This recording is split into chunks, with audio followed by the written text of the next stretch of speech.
All right, welcome everyone. Hope you have had a good day. We are going to be super busy tonight. We have 3 new releases, and 2 of them are pretty base card heavy. So I expect us to be here for a while tonight. But as we normally do, we're going to go over a little information before we actually start ripping into things. So while everybody's getting in and getting settled, let's go ahead and get started with that. So the first thing you see there is a note about feedback. That's simply to let you know that my feedback is completely automated on eBay. Anytime you leave positive feedback for me, you are instantly going to get the same in return.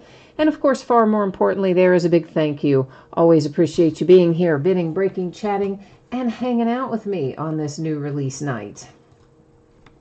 This is a look at what is coming up in the days ahead. So this is already listed on eBay, available for bidding now. We're going to be breaking it over the course of the next few days. So tomorrow night is an off night because I'm going to have a lot of stuff to sort after this break. On Friday night, we'll break a half case of Heritage Baseball, which will be the start of a new case. On Saturday, a pair of Leaf autographed multi-sport jerseys. Spots are sold by the first letter of the last name, and all are listed in the football category. A 2020 Leaf autographed baseball bat, and the back half of the case of Donruss baseball that we are starting tonight, we will finish on Saturday night. Sunday night will be an off night. Monday night, we're going to come back and break the back half of that case of Heritage. The one that we start on Friday, we will finish on Monday. So that's how we're looking in the days ahead. Here is what you need to know about tonight's breaks. They are all paid shipping breaks. I'm anticipating the last of it will be out the door on Monday. Now, some of it may go sooner, and if I'm really lucky, maybe I can get all of it out sooner. But because I'm not certain that I can get it all out sooner, we're going to project that shipping date for Monday, and just understand that I will do my best to get it out to you faster. One of the reasons we're not breaking tomorrow night, so I can do some of that stuff. The other thing you need to know, in encased football, if you happen to get skunked in that break and your team doesn't pull anything at all, not even a base card, you will still get a package in the mail. It will have consolation card or cards in it, and it will ship out when the rest of the break goes out. That's the way the paid shipping breaks always work. I'm confident that in Select and in Donruss, every team will pull cards of some sort, so I don't anticipate needing consolation cards there. So first up tonight is encased football. And this is all of our products today are new release products, of course, that came out today. All of the auctions ended tonight on eBay, and we're breaking it the same night it released and the same night it ended, which is, of course, Wednesday night, March the 4th. And this, of course, makes it break number 1, since this is the first case of it. And we started tonight at 8:45 Eastern. You've got team names there on the left-hand side. Winning bidders are across from each team on the opposite side. A new spreadsheet will go up before every break. So the one that you just saw is relative to encased football. So Select Basketball will be our second product that we're breaking tonight, and Donruss Baseball will be our third and final break of the night. So if you are in for the Donruss break, I'm going to say you probably have somewhere in the neighborhood of maybe an hour to an hour and 15 minutes, give or take 5 or 10 minutes, before we will actually be doing Donruss, because encased is fairly quick, but the half case of Select Basketball I anticipate will probably take us about 45 minutes, something like that, I think. Now, you may have noticed that your background went out of focus there briefly, and, well, not briefly. You might have noticed a moment ago that it went out of focus. It's going to look out of focus for the entire break in the background. But we don't care about the background, right? We care about the cards. And by doing that nice little tweak there, we're going to be able to see our cards a little better. And we won't have any of that pesky zooming in and out. So, woohoo!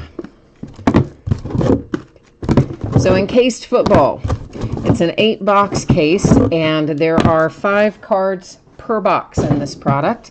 As you probably remember, one of them is going to be a graded card.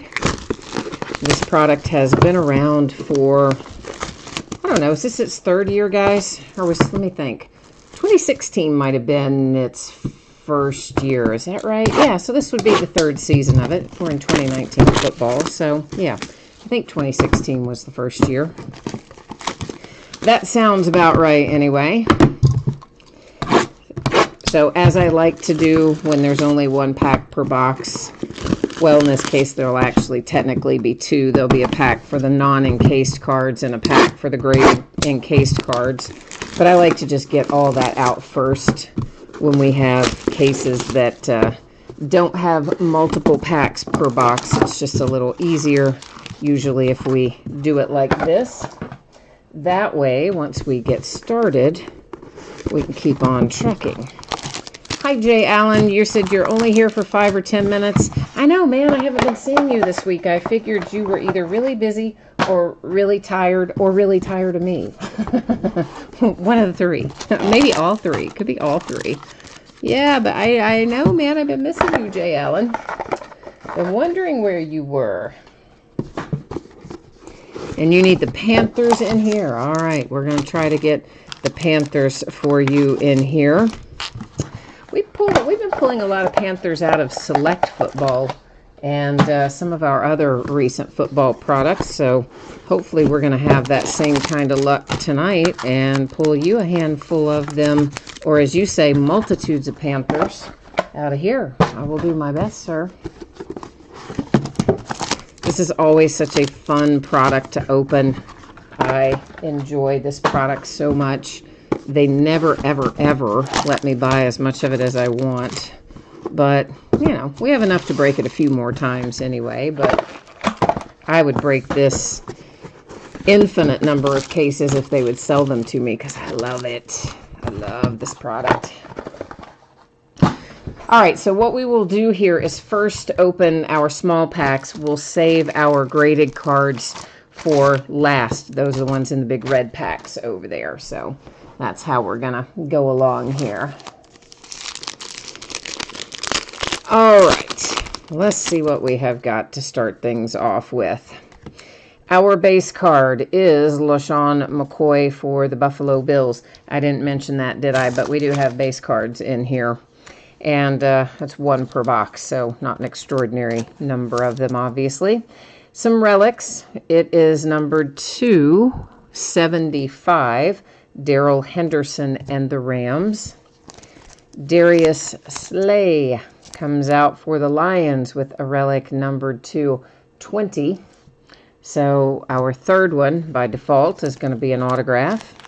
That is Andy Isabella, the ever-present Andy Isabella, for the Arizona Cardinals. You've also got an inscription on there with it and a relic, hard-signed autograph, numbered 250. And, of course, our second autograph for the box will be the one that is there in the graded format. So we're looking for basically one base card, a couple of relics, and a couple of autographs, including the graded one in each of our packs. So this little base card here is numbered. It is numbered to 25. It's Jason Witten for the Cowboys. Got to get a little different size sleeve for that one, not quite as thick. We have Gary Jennings Jr. That is out for the Seattle Seahawks with a relic. That is numbered to 10. Looks like that says over there. Not a bad looking relic there for Seattle. And here come the boys. Tony Pollard for Dallas. Mr. Pollard has 4 relics on his card and was numbered to 50, even though I think I might have held it upside down. It's numbered to 50. You probably saw it anyway. Riley Ridley and the Chicago Bears. There's your hard-signed autograph, inscription, relic, the whole shebang, numbered to 50 for Chicago.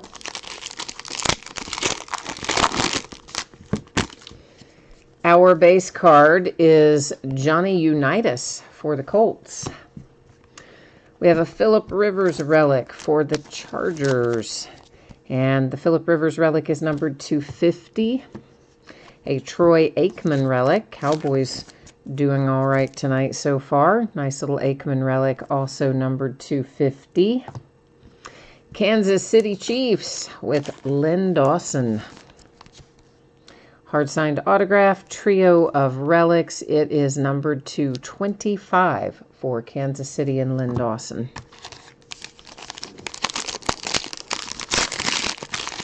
Ooh, we have a redemption coming up. So the redemptions, I keep them face down until we finish the break. They stay right up there in housekeeping. We flip them over at the end, find out what, if anything, they're numbered to on the Panini website, and verify the teams and all that fun stuff. Numbered to 10, it is Christian McCaffrey for the Panthers. Green Bay Packers, Jordy Nelson. And that is numbered to 10. That's quite a relic, isn't it? I kind of dig that relic, though. It's very bright. I like it.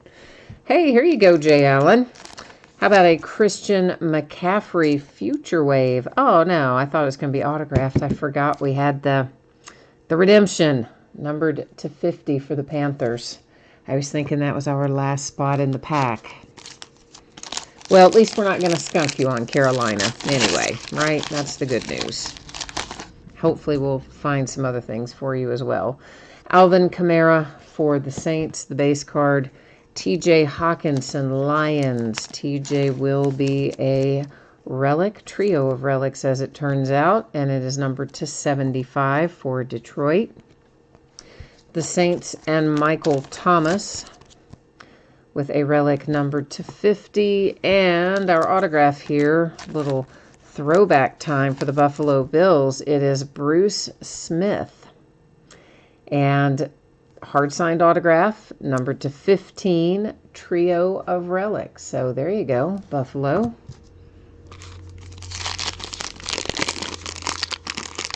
I know, Jay Allen, we did need to have some ink on that for you, on that Christian McCaffrey. And daggone it, if I hadn't forgotten about that redemption being in there, I really did think that was going to be signed. I was like, oh good, it's the last one. The Lions and Matthew Stafford, the base card. Bradley Chubb and the Broncos with a relic number 225. Here's another Panther. This is Will Greer, and Will has a trio of relics numbered 2. Why do I turn that one the opposite way every time? Numbered 250. And our autograph is Malcolm Jennings for the Eagles. Hard signed autograph numbered 250.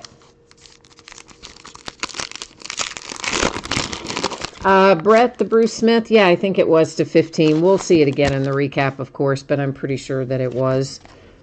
Here is another redemption, so it's going to join its brother up there in housekeeping for the time being.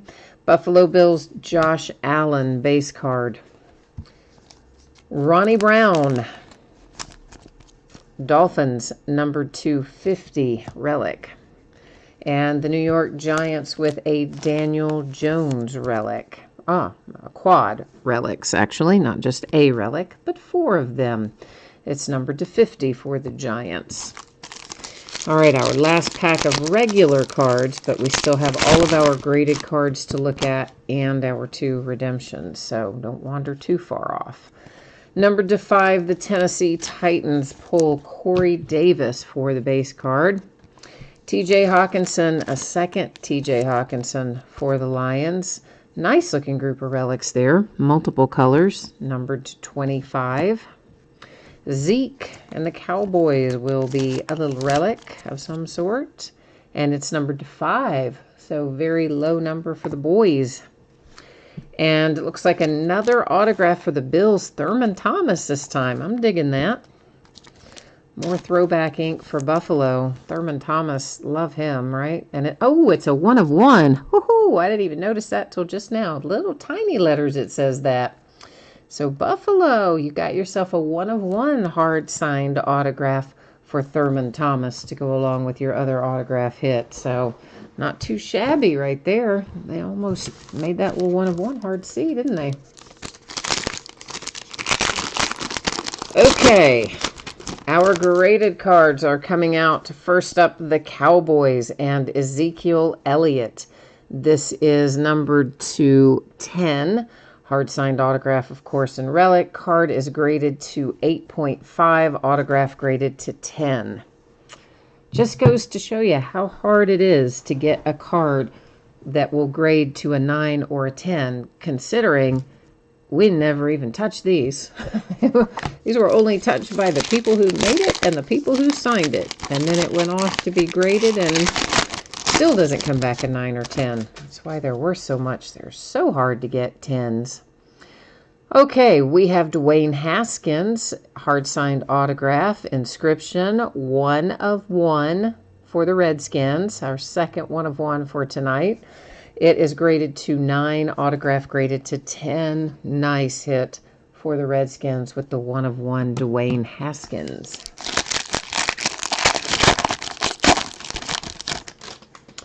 Then we have Noah Fant. That is numbered to 50 for the Broncos. It grades out to 9.5. Inscription, hard-signed autograph. Autograph grades out to a 10. Hi, Nicholas. Yes, we did have a couple of Lions. Looks like Brett filled you in on that in chat there, and you'll see them, of course, in the recap. Nick Bosa, 49ers. Autograph grades to a 10. Card grades to an 8.5. Looks like a hard-signed autograph as well, and it is numbered to 25. And hi, Brett, by the way, too, and thank you for answering that question for Nicholas.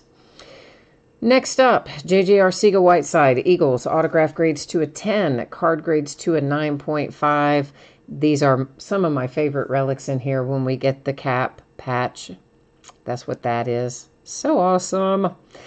And inscription, Fly, Eagle, Fly, hard-signed autograph, number 225. Panthers, Jay Allen, how about you, buddy? See, you just needed to hang out with us for a minute tonight, and Mojo's working. Will Greer, Panthers, autograph graded to a 10, card graded to a 9.5. It is numbered to 5, and it is a hard-signed autograph. Headed to Jay Allen with his Carolina Panthers tonight. Eagles. Another J.J. Arcega-Whiteside. Out of the same case. Both graded. So crazy. Autograph to 10. Card graded to 9.5. Also inscribed Fly, Eagles, Fly. And numbered to 25. Once again, a non-card autograph. Edward's here too. Hi, Edward. Jarrett Stidham, number 225 for the Patriots. Card is graded to a 9. Hard-signed autograph. Autograph grades to a 10. Okay, so that is what we need to see, other than we've got a couple of redemptions we're going to flip over. After we flip our redemptions, we're going to go to the Panini website and find out a little more about them. Then we will come back and recap everything, okay? All right. First around is Devin Singletary. So the Buffalo Bills kind of crushed this break. Rookie endorsements is our card set. And the other one is a Melvin Gordon, which will be the Chargers reserve signatures. So let's go find out a little more about it, shall we? Let me get us on the right page. Well, I'm on the right page. I've got to bring you with me, though. All right. We need to... I thought I had this drop-down menu already set for the product, but apparently I somehow didn't, did I? Thought I did. I guess I must have dreamed that. Now we'll try it again. All right, we'll look up the Melvin Gordon first. Reserve signatures is our card set. Card number 13. Melvin Gordon, Chargers, as expected, and you can see there it's going to be numbered to 25. So give me a second here. I'm labeling this up. Now we're going to look at the other one, and that is rookie endorsements. It will be card number 13 for the Devin Singletary. Rookie endorsements.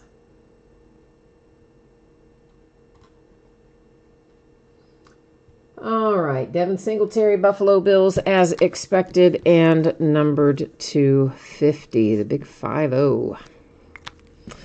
All right, we are ready to come back and get our recap on for our first case of encased.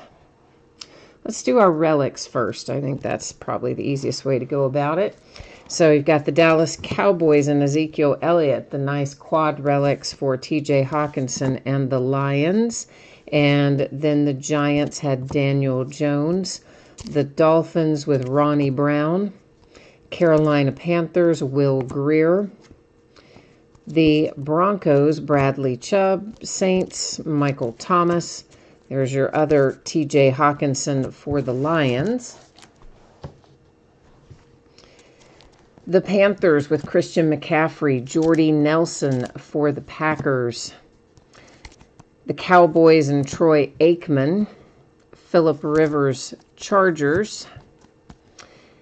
Tony Pollard, Cowboys. For the Seahawks, Gary Jennings Jr., Darius Slay for the Lions, and then you have the Rams and Darrell Henderson. And where were our one-of-ones? Were both of our one-of-ones in signatures tonight? I'm just making sure that I didn't fail to point one out. I think they're both in signatures. I know I pointed them out when we went through them originally. I think one is there and one is here. Yeah, we'll find out in a second, I guess. So a redemption from Melvin Gordon. That'll be the Chargers. Despite my bad handwriting, that sort of does say Chargers. It's not going to be numbered to 25. Buffalo Bills hit a redemption. Devin Singletary to 50. Here is one of our one-of-ones. You can kind of make it out right up there. They hit it on us, but we found it. Thurman Thomas for the Buffalo Bills. These are hard-signed autographs all the way through. Numbered to 50, Malcolm Jennings for the Eagles. Numbered to 15, you have Bruce Smith for the Buffalo Bills. Kansas City Chiefs, Lynn Dawson to 25.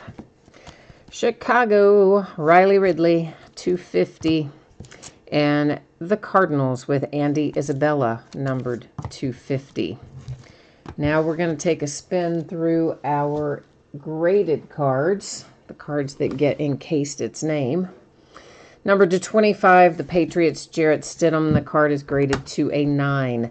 The Eagles, J.J. Arcega-Whiteside, 9.5. Card is numbered to 25.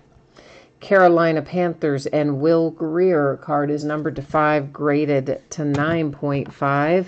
Eagles with another J.J. Arcega-Whiteside, numbered to 25. Card graded to 9.5. A Joey Bosa for the 49ers. It is numbered to 25, graded out at 8.5. Noah Fant, 9.5, numbered to 50 for the Broncos. Here's that other one-of-one. Sweet little Dwayne Haskins hit for the Redskins.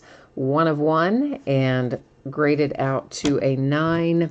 Last but certainly not least is Ezekiel Elliott, and that is numbered to 10, graded out at an 8.5 for the Cowboys. All right, kids, that takes care of encased football. We are going to roll next into some select basketball. And let me get us all situated for that. Give me one hot second here to get a couple of little things situated, and then we're going to get ready to roll with that. For one thing, I'm getting the Panini website set up for it, because you just almost know that we're going to somehow pull redemptions out of here, right? I mean, we just are, I bet you. We almost always do. Out of Panini stuff anyway. Okay, so if you missed me speaking about this earlier, here's the deal. I expect that I can get everything out the door by Monday. I may be able to get some things out sooner. If I'm super lucky or I just don't sleep, I might be able to get all of it out sooner. But because I'm not certain that I can, I'm going to leave Monday as your projected shipping date, and I will get out anything that I can get out faster than that. I will do so. And, of course, consolation cards applied to the product we just broke, encased football. So if you did not pull a card at all, base or otherwise, in there, you are still going to get a package in the mail. It will have consolation card or cards in it, and it will ship when the rest of the break goes out. That's how we do the paid shipping breaks always. And, of course, Select Basketball and Donruss Baseball. I anticipate every team pulling cards, so we should not have to worry about consolation cards in either of those. So in case football is completed, we're about to start Select Basketball. If you're waiting on Donruss Baseball from this point, I'm going to estimate that you probably have about 45 minutes. We would be getting into your product, give or take 5 minutes or so on either side. It is a 6-box half case of 1920 Select Basketball, and this is break number 1. Once again, it just came out today, so we're busting into it tonight, Wednesday night, the 2nd of March. Same format that you saw a moment ago. Team names are on one side, winning bidders up in lights across from each team on the opposite side. And Select, of course, is, crazy, right? Like, I think people would sell their children for Select Basketball this year. And Panini themselves put a little bit more of it up for sale today on their website. Guess what they were asking for it? Many of you probably saw it. It was $427 a box. Now, mind you, that wasn't one of those Dutch auctions that they like to do. That was their price that they listed on the website. Despite the fact that the suggested retail price on this is something like, I don't even remember, $150 or something, or $180, I don't know, something like that. They listed it for $427 a box and sold out of it almost right away. It is just crazy. Yeah, insane. All right, so Select. We are, of course, looking for zebra parallels. We're looking for our autograph cards, anything else that it wants to give us. Where rookie jersey autographs are possible. We're looking for 3 autograph or memorabilia cards per box, and it always says on average. And what that means is occasionally they might short us a hit or something like that. Also, they might occasionally replace one of our hits with a points card. So if they replace one with a points card tonight at the end of this break, we will use random.org to find it a new home. Hopefully we won't have any points cards, but honestly, you never know in here. You just never know. Edward, I know you are I'm just now reading back up through chat. We're kind of booking through tonight, and I haven't had as much time to look at chat. Edward's excited about his Eagles hits. I don't blame you. Those were nice, man. Really nice. Brett says you've watched 2 breaks, and the second time you've seen the Eagles Fly inscription. Yeah, I would say a lot of the Eagles players, if they tell them to do an inscription, I'd say a lot of them would probably choose that as their inscription. You know, that's kind of the theme of the team, if you will. And Brett, you're right. That was a very nice case for the Buffalo Bills. Encased tons of Bills in there. Eagles did well also. Several teams did quite well in that one. Jay Allen is out of here for tonight, but he needs some mojo later for Orioles, Rockies, and Nationals in Donruss. All right, I will do my best. And Edward, I'm like you. I love Select, so I'm excited to dive into this one myself. So, of course, just regular base cards we're not going to spend any time on. We will buzz right on past them. Parallels and things we're going to take a little deeper look at. So, for instance, this one for the Pacers is Victor Oladipo. It is a prism. I don't see any numbering on it, but obviously it is a parallel. And you'll note over here that somewhere over there it says Premier. Like Select in football, there are 3 different categories of base cards, each one potentially having a different image on it. So that's kind of how it rolls in Select. A tie-dye Trae Young for the Atlanta Hawks. Like Select in football, our tie-dyes should be numbered to 25 as we go along. And our first hit of the night, it is coming out for the Phoenix Suns, Cam Johnson, numbered to 99, autograph and relic pairing. Which, by the way, did you guys hear that they have reconfigured Spectra Basketball yet again? You know, it's been like 3 years in a row they've reconfigured Spectra. And they've messed with it again this year, but supposedly they've added a lot more rookie content. Because, you know, it used to, like, have none, really. And then they would put in, a couple years ago, they started putting in 1 or 2 just in base cards. And then gradually have worked their way over the last 3 or 4 years into some hits. So, sounds like this year will be a lot of rookies. Andrew Wiggins, that is an example of just a base prism. So we're flipping that over right now because we're in box number 1. In our subsequent boxes, I will call out either player name or team name or maybe both, but we will not stop and flip those over once we get out of box number 1. Ditto for this is just an insert set called Top Selections, and of course also a prism, but an unnumbered one. Here comes Scope and Jrue Holiday for the Pelicans. And looks like Scope is not numbered this year either, but of course, once again, is a parallel despite the fact of not being numbered. Still makes it unique in that sense.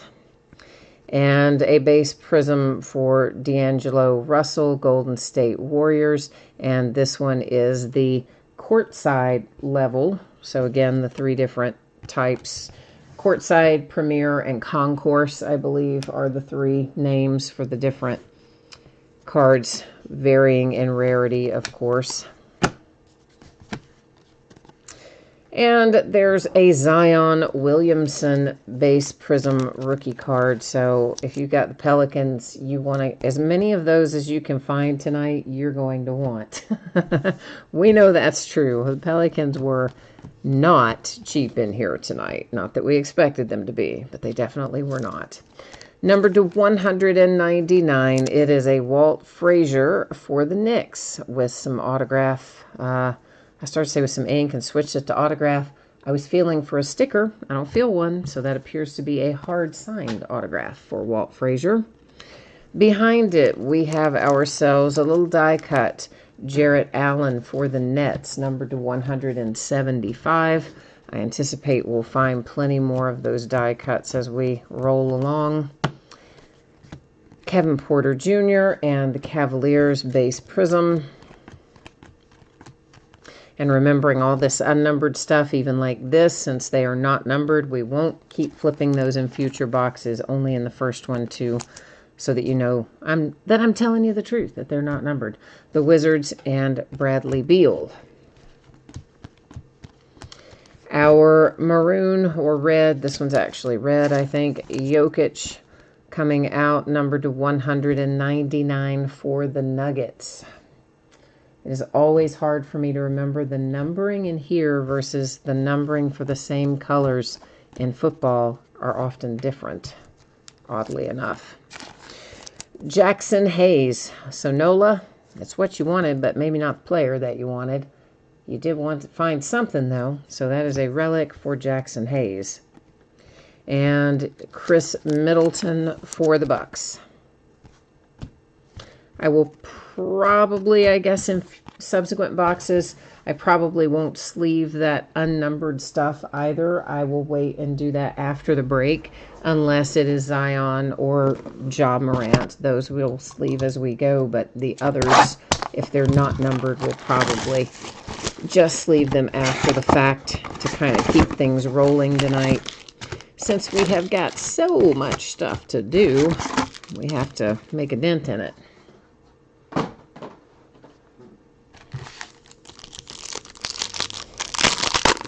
Edward, you need some PJ love, PJ Washington?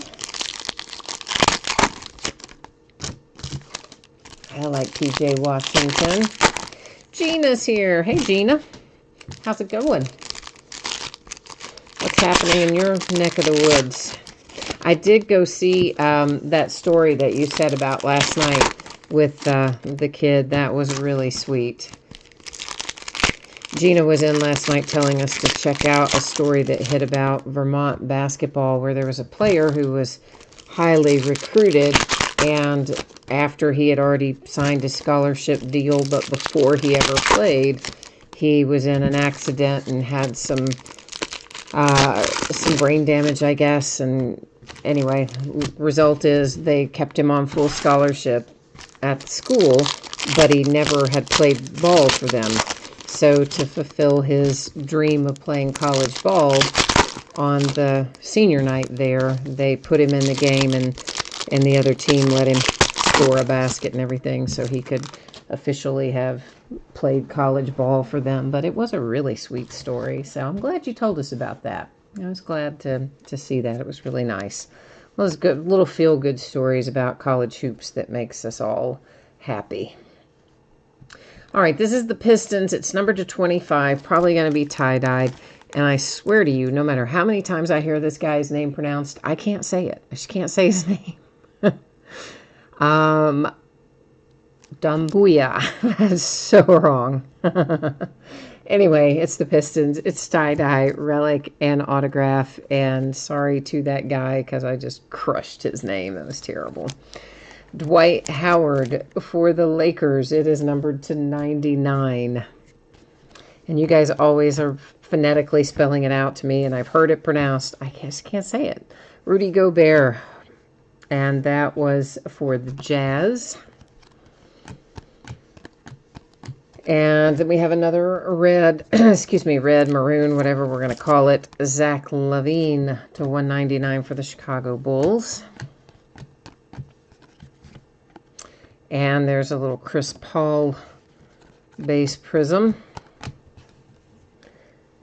And just as a kind of a side note, I haven't really seen any yet, but we probably will see some cards in here where maybe the player is wearing a uniform from an old team, but the team printed on the card is the new current correct team.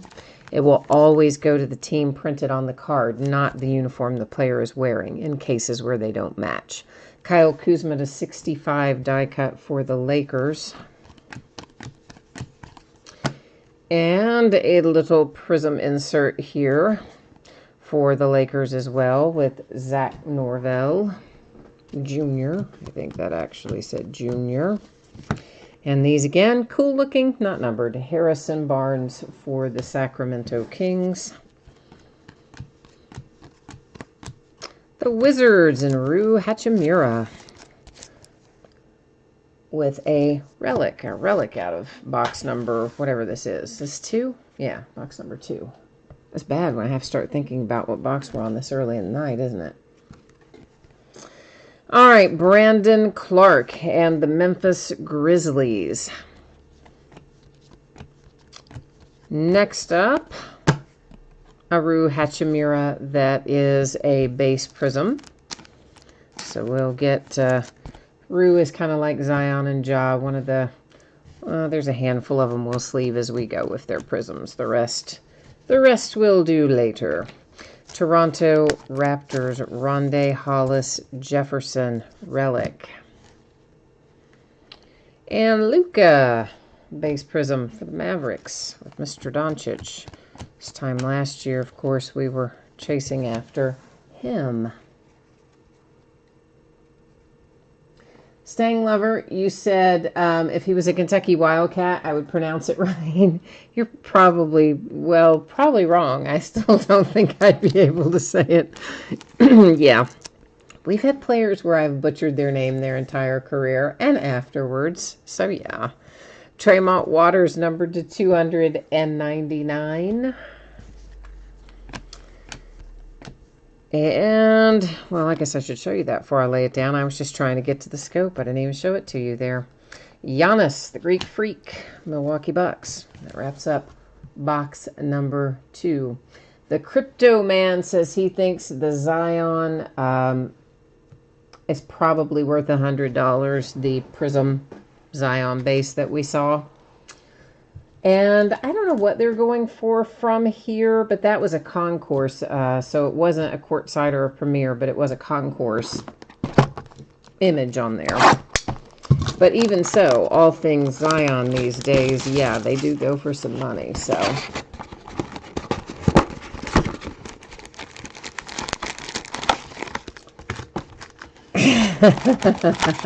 I'm just reading Gina's comment that she saw the shipping notice where I printed the label tonight for Heritage Baseball, and of course if you've had other breaks where stuff doesn't hit on like a memorabilia break, a free shipping break, I send those consolation cards whenever your next package goes out. So Gina had some consolation cards due, so she says she's excited she's going to be in the money after she gets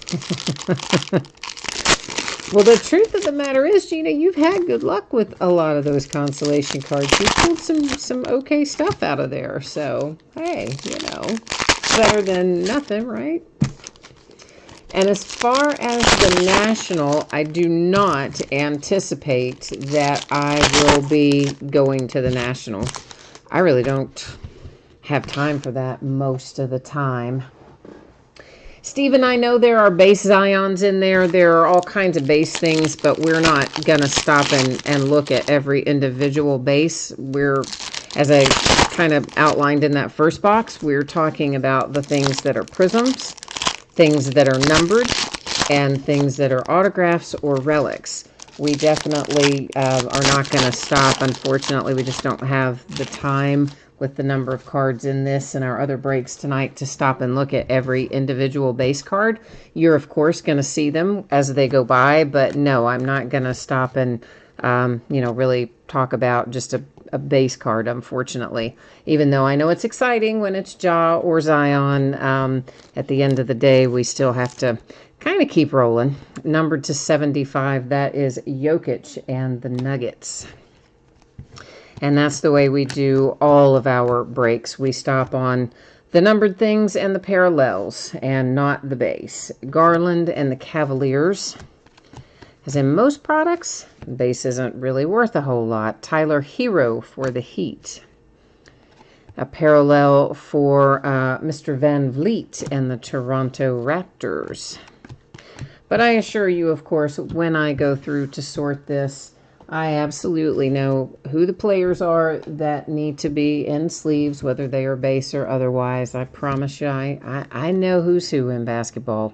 Keldon Johnson for the Spurs, and they will certainly be handled appropriately to get ready to go out the door. Utah Jazz and John Stockton, that is numbered to 99 with an autograph hit. Well, as I said there, Crypto Man, they will definitely go out the door the way that they should. So no need to worry. They'll be properly taken care of. LeBron James and the Lakers.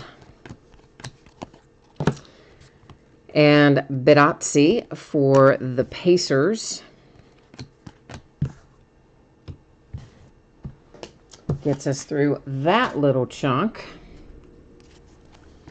The Chicago Bulls up next, numbered to 199 with Lauri Markkanen, an autograph and relic pairing. And alongside that is a die cut Andrew Wiggins. And the Andrew Wiggins is numbered to 249. He was still a Timberwolf on that card, so of course that's where he's going to go. DeAndre Hunter comes out next. That's for the Atlanta Hawks with a relic, our only relic out of this box. Rudy Gay comes out with a scope pattern. And Kobe White is next for the Chicago Bulls, numbered to 299.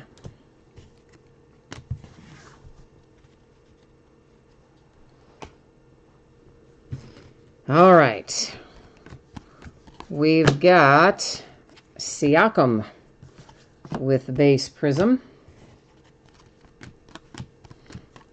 and a parallel for Kawhi Leonard and the Clippers. A little die cut PJ Washington. There you go, Edward. For your Carolina Panthers, it's numbered to 99. The die cuts in here, like the ones in football, tend to have a little more curvature to them than even our standard base cards in here. So just be aware of that. For some reason this year, the die cuts are a little more curved than the standard base. I mean, we're all used to Select and Prism and Chrome and all those cards having a little curvature just because of whatever coating they put on them to give them their shiny little flavor, if you will. Tends to make them curve a little bit, but for some reason the die cuts are worse this year for whatever reason. Gita says, I know who's who as long as I don't have to pronounce it. You're right about that.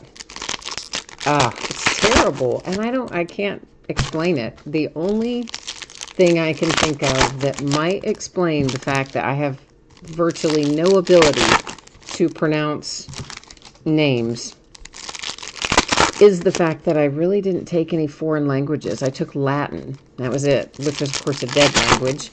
I took a couple of years of Latin, and it has been so long ago that I don't even remember any of the Latin, even though I used to be able to read and write it. I can't anymore. And yeah, I think if I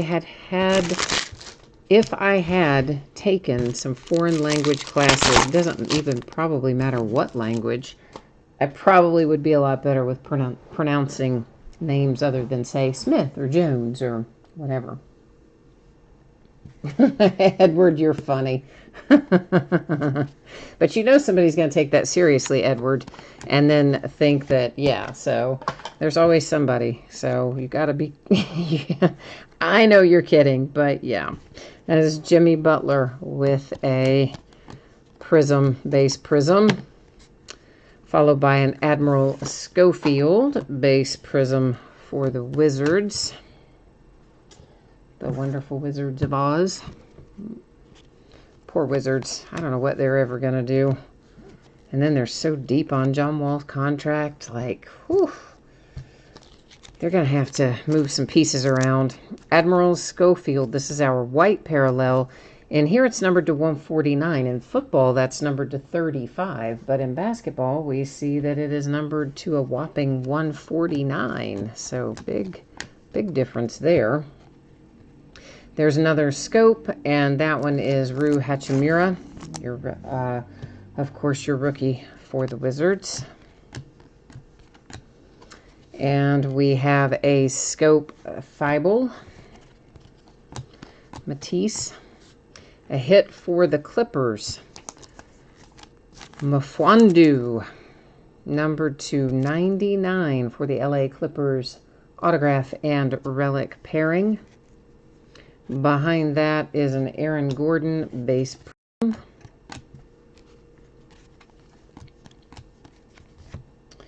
And a little tricolor Paul George there, also for the Clippers. The Phoenix Suns have a Dragic, a Goran Dragic hit coming your way. And that is our relic from this box, headed to Phoenix. We have a base prism for the Greek Freak in Milwaukee Bucks and Giannis Antetokounmpo. A red parallel for Romeo Langford Boston Celtics, numbered to 199. The big 199. Everything is numbered so much higher, it seems, in basketball, doesn't it? The lower numbered stuff is, the lower numbered stuff is in football. I think we already seen our relic, so is this going to be ink? I think it is. For the Grizzlies? Oh, please be ink. No, they gave us another relic. Daggone it. That's 2 relics in this box, and we should have had... Well, no, that's right. They say it can be either or. I just get used to 2 autographs and 1 relic. It's Kyle Guy for the Kings, but it is an either or in here, so, man, I got my hopes up for that, too. Well, still good to have, though, if you've got Memphis, the Ja Morant relic. Samanic, numbered to 99, die cut for the Spurs. Vucevic, Magic. That was a base prism. The Crypto Man, you said the Zions are worth more than the hits so far. Well, sometimes it does work that way, doesn't it? You get somebody who's a really hot player in basketball, and yeah, I mean, you could really turn a decent profit even on a collection of base cards of Zion and Ja. Although, in breaks like this where the teams are a lot more expensive, you have to hit quite a number of them to turn a profit if you don't at least hit some decent parallels in here too. Not as much for Memphis. You could hit a few less and still be okay with Memphis, but of course New Orleans is so pricey these days. You really You need to hit, in addition to a handful of base, you need to hit a few parallels to try to get out with it. Ah, Steve, you were waiting on the Ja Morant. Okay. Well, that helped you out a little anyway. Gina. You took 12 years of English and you still struggle with English names. I feel that way myself. I've taken, you know, however many years, 16 years of English. And apparently I struggle with English names too, so there you go. All right. We have got ourselves Nickeil Alexander Walker. That is headed to NOLA, and it is numbered to 199. The Lakers, numbered to 149. JaVale McGee, and that one obviously is a hard-signed autograph. You can tell because he took up pretty much the whole card, so that's all right too. Followed by Talen Horton-Tucker. That's another one for the Lakers. That was just the insert, of course, for Talen. The Cleveland Cavaliers, numbered to 99, is Kevin Porter Jr. for Cleveland. Relic and autograph pairing. J.J. Redick, that is a base prism for NOLA. A base prism for Steph Curry and the Golden State Warriors. Kyle Guy for the Kings. A parallel for Devin Booker, a little D-book for Phoenix.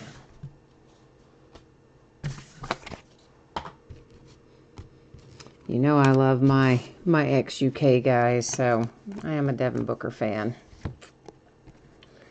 J.J. Redick with the scope pattern. It's a J.J. Redick kind of box, isn't it? A red die cut Lillard. The Dame is numbered to 175 for the Blazers. And there's Jackson Hayes. That's also New Orleans with a base prism. Victor Oladipo parallel. One little chunk left here out of box number 5.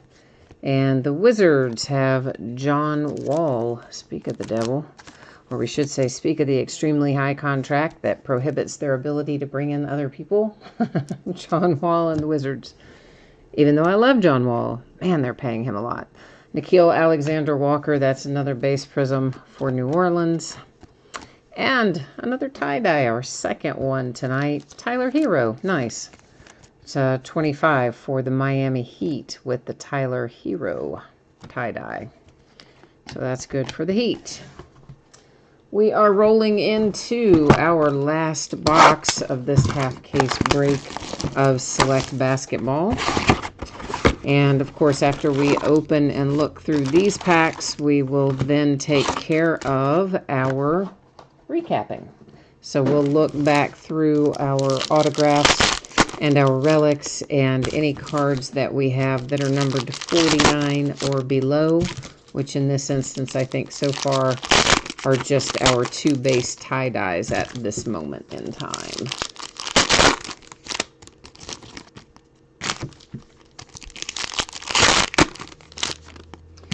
Yankees cards 2 is here. Hi, Yankees. Steven, you saw another Ja base go by. All right, cool. That is good. Always good to add up the base for a few guys anyway. Ja being one of them, Zion being the other. Make you a little bit of money back.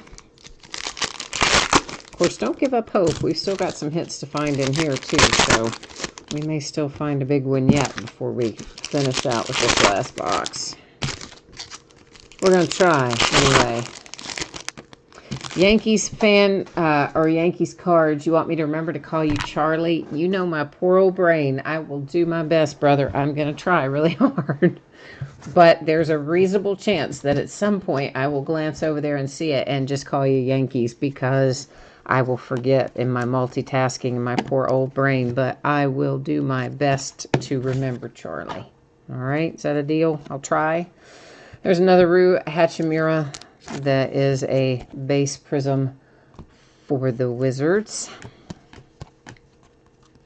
The Knicks, numbered to 199, bringing home R.J. Barrett, autograph and relic. Base prism for Tristan Thompson and the Cleveland Cavaliers. A base prism for Zach Norvell and the Lakers. The Atlanta Hawks, Al Horford. And that is a relic as well. So 2 relics out of this box at the moment. Another Doncic, and that's a base prism, Luka. A white parallel, the guy whose name I can't pronounce. I'm not even going to try this time. It's the Pistons, numbered to 149. I'm just going to call him SD. I know. I just can't remember. I just can't get it out of my head. I can't. I try. Andre Drummond for the Pistons with the scope pattern. And a scope of him again. Same guy. SD for the Pistons. Then we've got a red Jarrett Culver for the T-Wolves. And the Culver is numbered to 199. We got one little stack left to peruse here and see what we can come up with.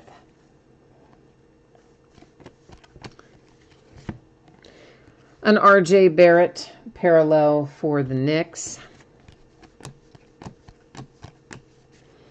A die-cut Malik Monk, currently suspended indefinitely, from the Charlotte Hornets, numbered to 175. I mean, like, whatever that kid did, drug-wise, it was bad. Enes Kanter for the Jazz, numbered to 49. We got another relic. Ooh, man, that was a 3-relic box. Oh, that's not cool. That's not fun. But, on the bright side, if you got the Miami Heat, you do get a nice little Tyler Hero parallel. So, a couple of Hero parallels. The tie-dye in that one for Miami Heat. And the last box was all about this man, R.J. Barrett. There he is again for the Knicks, a die-cut blue to 249. So lots of R.J. Barrett in that last box. All right, so we are going to do a little recapping here. Once again, it's going to be our autographs, our relics, and our two tie-dye cards, because our other cards were not numbered lower than 49. And since there's so many numbered cards, same thing we do in Select Football. We just recap what is numbered to 49 or lower. All right, so we are starting off here. Hi, Brian, by the way. Brian jumped in. Hi, Brian. Okay. Oh, we did have an autograph out of there. You're right. The R.J. Barrett was an autograph. You're right. So it wasn't a 3-relic box. It was 2 in him. For some reason, I thought he came out of the box before, but I guess you're right on that one. Tyler Hero, tie-dye, number 225 for the Miami Heat. Trae Young tie-dye to 25 for the Atlanta Hawks. Those were the 2 cards we had that were numbered 49 or less. All of our other numbered cards in here higher. All right, Enes Kanter and the Jazz. Our relics recapping first, obviously. There is Al Horford for the Hawks. John Wall, the Wizards. The nice little Ja Morant there, so the Grizzlies aren't going home without something. Goran Dragic, Phoenix Suns. Atlanta Hawks, DeAndre Hunter. And Rondae Hollis-Jefferson for the Raptors. The Wizards and Rui Hachimura. And the New Orleans Pelicans for Jackson Hayes. The R.J. Barrett that we were talking about a second ago for the Knicks. Kevin Porter Jr., Cavaliers. For the Lakers, JaVale McGee. For the Clippers, it is Mfiondu Kabengele. For the Chicago Bulls, Lauri Markkanen. Throwback John Stockton Inc. for the Jazz. Brings us to the guy whose name I cannot pronounce for the Pistons. And someone typed it in there again where we could, but I've lost where you typed it in there. But either way, I butchered every single time. But it's a tie-dye. It's a nice one for the Pistons. Walt Frazier, more throwback ink. Knicks. And then Cam Johnson for the Phoenix Suns.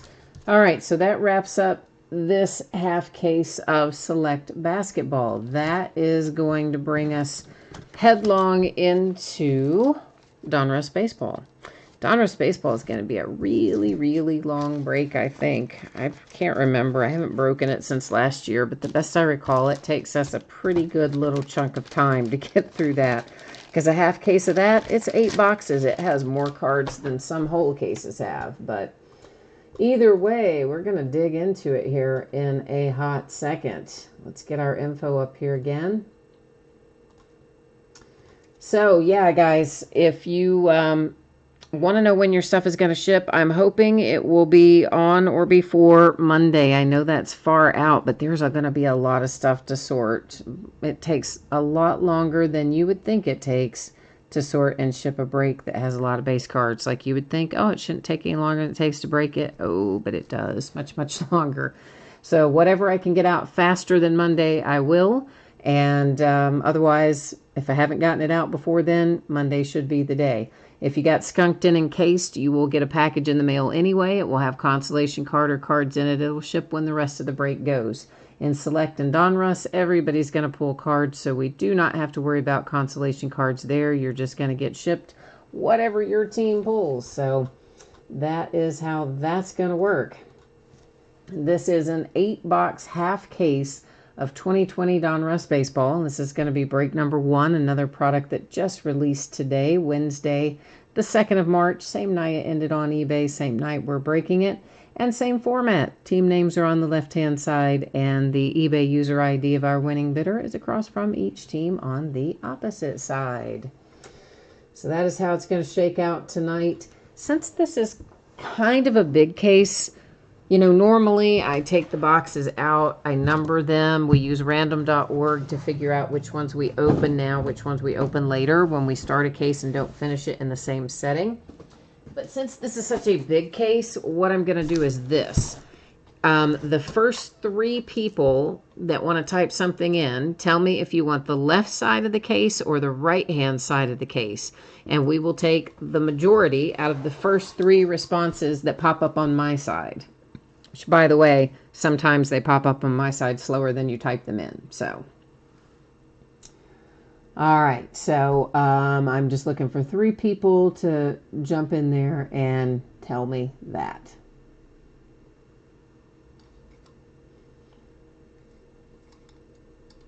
Edward, you're out of here. All right. We'll see you next time, man. Charlie loves baseball. He's excited. We're finally getting to the baseball. I know, right? Hi, Betsy. You said this is your first time joining us. Well, welcome. You've got the White Sox, Indians, Yankees, Blue Jays, Cubbies, Royals, and the Cheaters. The Cheaters. God, they are always going to be known as that, aren't they? Well, we're going to try hard to have some good luck for you tonight, too, Betsy. All right. So has anybody typed in here, guys? Betsy said the left side. And Charlie said the left side. And no third person has come in, but honestly, it would be 2 out of 3 anyway, so left side it is. All right, so let me make sure I've got the label facing me so that I'm grabbing the left side. And we're going to dive into some Donruss. There are 3 autograph or memorabilia cards in each box. Again, you know Panini's deal. They say on average, so sometimes they might give us fewer than they should. Sometimes they might replace a hit with a points card. But for the most part, we should expect to find 3 autographs or memorabilia cards per box. If we do find points cards, we will give them out at the end of the break using random.org. If we pull ourselves any redemptions, we will set those aside until the end of the break, and then we'll go to the Panini website and find out what, if anything, they are numbered to and verify the team and all that happy fun stuff at the very, very end of the night. This product is as much parallel as it is base. I mean, honestly, there are just about as many parallels as there are base cards, maybe even more. I don't know. Every year they add more parallels. So as such, we will stop on the things that are numbered and probably not stop on every single card of the things that aren't numbered or hits, because, I mean, literally like half the cards are parallels of some sort.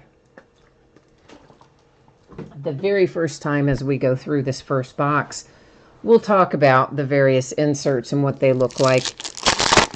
But beyond that, if we would, we probably will stick to the tried and true, which will be the numbered things and any autographs and relics and that sort of thing.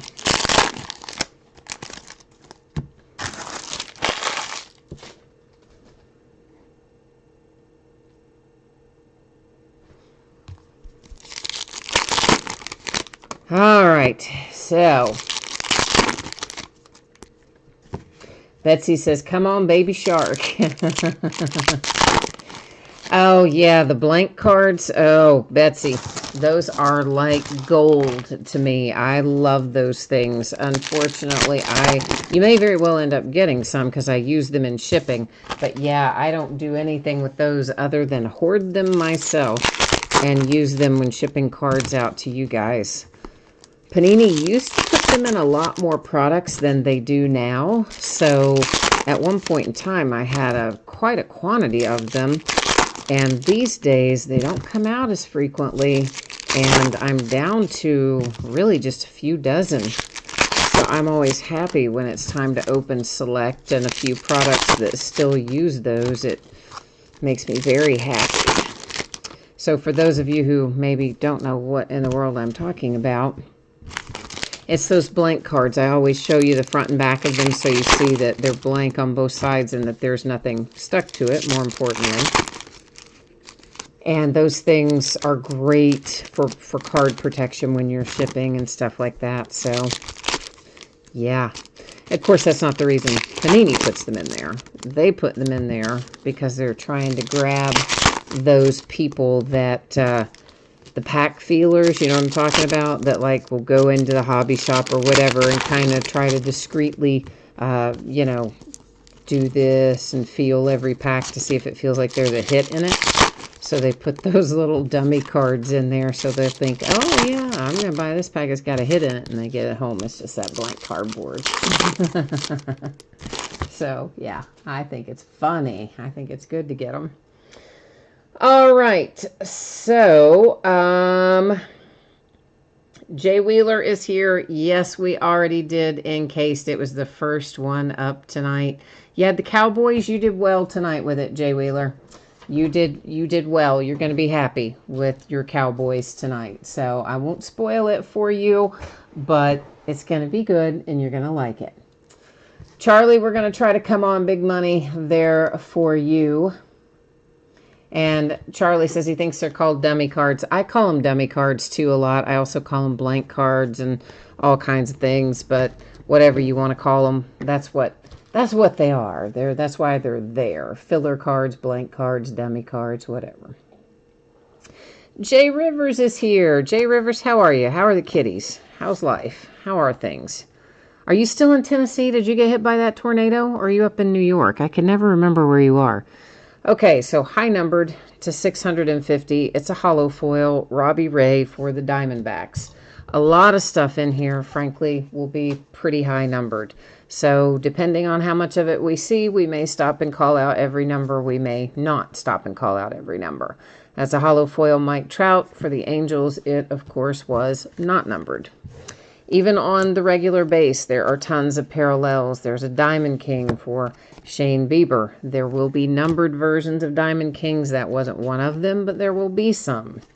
And more parallels. This product really is almost all parallels these days. It's like every year they just add more parallels.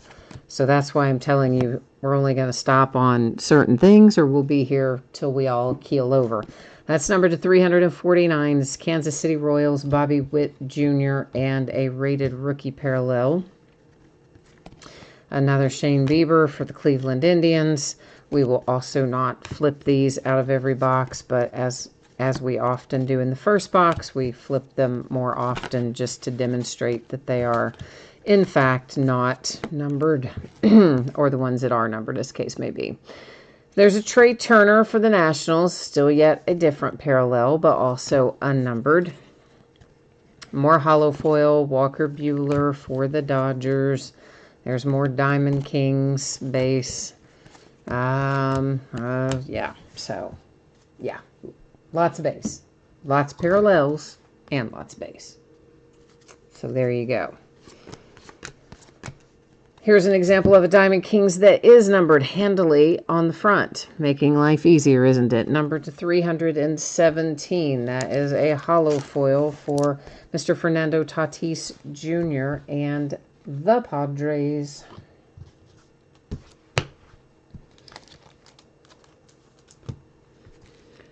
And there's another hollow foil, but one that isn't numbered. So even on the base, there may be parallels that we have, that, you know, nickname parallels and whatnot as well. So again, not calling all of those out as we go. All right, this is Domingo. You know, I can't say it. Alaya. I can't say it. Anyway, Domingo is probably going to have to go out separate, right? Has he signed? He's not signed with anybody in the U.S., is he? That I remember. So for now, he's going to set up there. And I'll have to check that out. I want to say he's not currently signed with anybody, but I wouldn't 100% swear to that, but I don't think he is. Another Diamond Kings that is numbered to 187, that one, Marte, for the Arizona Diamondbacks. Hollow foil Hernandez. And, of course, if he's not with the team, we'll give him out using random.org at the end of the break. So that's how that's going to go. A Trevor Story for the Colorado Rockies.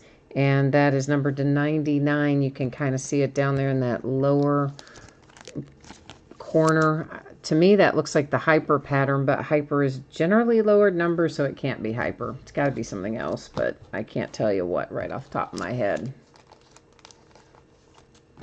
He's a comedian, that guy. See, I didn't think he was a comedian. I thought he was that guy that pitched down in, like, Cuba or something, that was supposed to be some big, you know, whoop-de-woo guy. That's who I thought it was. I didn't know he was a comedian. So I've got the totally wrong guy anyway. So there you go. So he will go by way of random then. So, for sure. So there you go. I've never heard of that guy, so I didn't know he was a comedian, and obviously I have him mixed up with somebody else entirely. 100% entirely thinking he's someone else, so there you go. A high-numbered hollow foil, numbered to, looks like that says 500. You have Mazzara.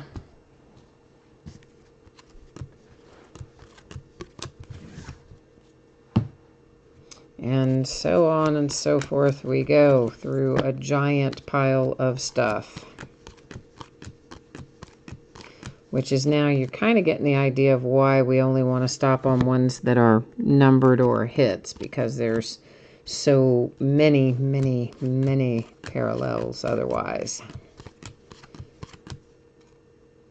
It's always had a lot of them, but in recent years, it just increases. Like every year, it seems like they've added more parallels and there's less base. Should just be all parallel product pretty soon. To 650, that is Albert Pujols for the Angels.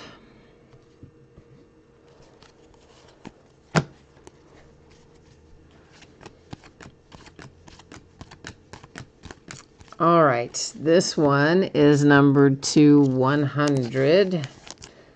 Mr. Noah Syndergaard for the New York Mets. A little Thor action. To 100. I like that they're numbered on the front. That does make our life a little bit easier, so we're not constantly flipping. So that does help a little. Oh, the Acuna was numbered, Charlie? I didn't think it was. I looked at it and I didn't see the number on it. I mean, it doesn't really matter in the sense that all the cards ship anyway. I just generally set aside the numbered ones in case somebody asks me a question later, like, hey, what was such and such numbered to? And I guess, you know what? It was probably numbered. I'm looking for it. Oh, see, it was numbered on the side, and the other one with this pattern was numbered down there, so I was looking in the same spot, but stupid me, Panini's never going to put it in the same place twice, are they? Because that would just make my life too easy, wouldn't it? So, yeah, it was numbered to 999, but, yeah. So, all the cards ship in here, so it really technically doesn't necessarily matter where it's numbered. I mean, where it's stacked, I just, again, try to set them aside in case somebody asks me later a question about it. To 249, there was another numbered Acuna. Aha, at last, a hit. Oakland A's, A.J. Puck. That is Signature Series Hollow Foil Autograph numbered to 99. Our first hit out of box number 1. Takes a while to get to us, but it eventually gets here, doesn't it? Eventually.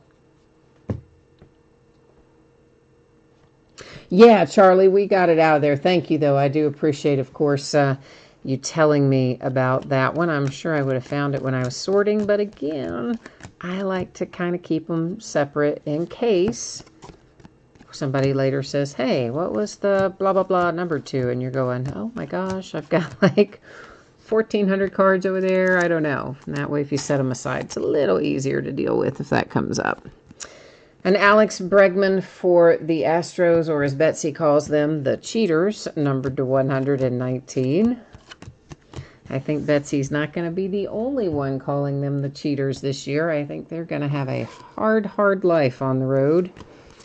I am thinking it's not going to be fun to be a Houston Astro on the road this year. Brendan McKay, Tampa Bay Rays. I expect big things from this kid this year. I do. I think he's going to be, I mean, we saw him last year. I think he's going to be obviously a lot better this year. That was also numbered, but to 999. So, like, yeah. But I expect Brendan McKay to be better than the small sample size we saw last year. And I think we'll see more of him this year. And I'm looking forward to seeing that. Nolan Arenado and the Colorado Rockies. I need a different sleeve for this one. Hold on, that's thicker. Hold on one little memento here. I need to get a different sleeve for that one. I didn't have quite enough out on the table for the thicker ones, but now we do. So the Colorado Rockies and Nolan Arenado with a relic. That is our second hit out of this box, right? We should be finding 3, and that's our second one. All right, Diamond Kings Javi Baez. Looks like it should be numbered. It isn't. I just flipped it over to make sure because it looked like it should be, but it's just a base hollow foil. So there you have it. Here's our third one. It comes out for the Indians. Aaron Savale for the Indians. I say his name wrong too. Signature Series Hollow Foil. So that is our third and final hit out of box number 1. And that's how we're going to be rolling along here for the next little bit while we open up 8 boxes of Donruss.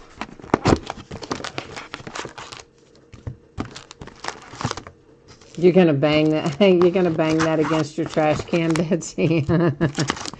You know what? I have thought about, like, you know, if some team, I don't think any other team would really do this, because for one thing, the commissioner's office would put the brakes on it. But I think it would be hilarious if, like, some of the other teams did a trash can giveaway or something. Like a little mini trash can giveaway on the nights that they play the Astros. I think that would be hilarious. But of course, the commissioner has made it clear he doesn't want any retaliation against the players, i.e. don't beat them with the ball, and he wants it to just die down and whatever. But I've got news for the commissioner. It's not going to just die down overnight or all season, because they got to keep their rings. That's the thing. In any other sport, you don't keep your ring or your medal. In the Olympics, you're stripped of your medal. NCAA basketball tournament, you win that and later found out you've had some violations or some kind of inappropriate conduct, you're stripped of that national title. I mean, you may always know you won it, but it's officially, you're stripped of it. And pretty much any sport you can think of, that's what happens. They don't get to keep it. But in baseball, they did. So I think that's another reason people are super mad about it, because not only does it look like they cheated their way to the World Series, and maybe they would have won it anyway. No way to know, because, well, they cheated. So no way to replay all those games without doing that and know the outcome. But the fact of the matter is, nobody thinks they paid a very high price individually, the players, and therefore I think the hostility, even amongst other players, is significantly higher than if the players themselves had been punished. But they really weren't.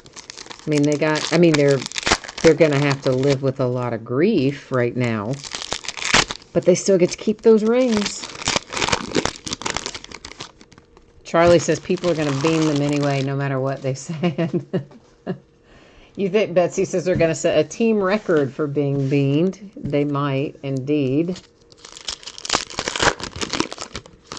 Charlie, you're still salty about the fact that Aaron Judge missed out on the MVP award that year. Yeah, in 2017. And see, that's a valid point, too, because Altuve takes it home, and had all of that been not going on, you don't know. Would he still have? Would he not have? I mean, I don't know.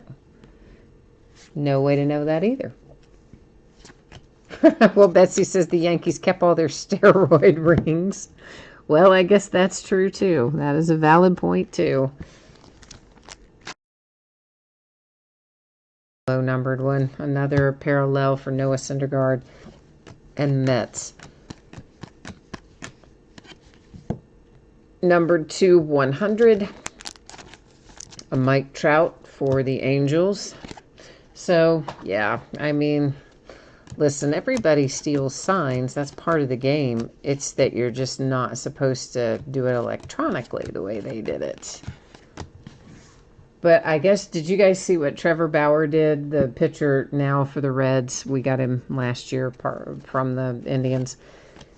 So in a preseason game, he just told him what he was going to throw. He just tipped his pitch every single time before he threw, and still struck the guy out. But I thought that was hilarious. He's like, yeah, you don't need to bother to try and steal him. Here's what I'm going to throw. And basically daring them to hit it. Numbered to 500, that is Azurena for the Cardinals. And the fact that he still struck him out is very funny to me. Of course, Trevor Bauer is just outrageous anyway. It's numbered 399, Brandon Crawford. Or actually 398, I think it was. Because Bauer just doesn't care, man. He's just going to say whatever, whenever. He just totally does not care. He's just going to let it all hang out.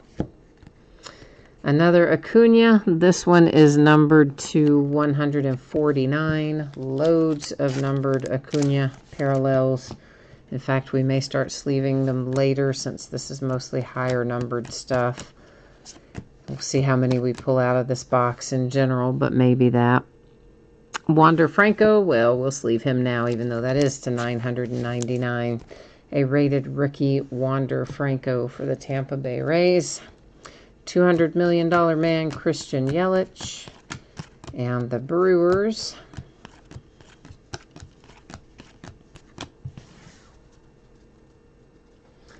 So, who knows? I just think it's got to be hard to be an Astros fan too, because if somebody comes up to you and says, for instance, oh, you know, Jose Altuve shouldn't have had that MVP title, or you guys shouldn't have won the World Series, or whatever.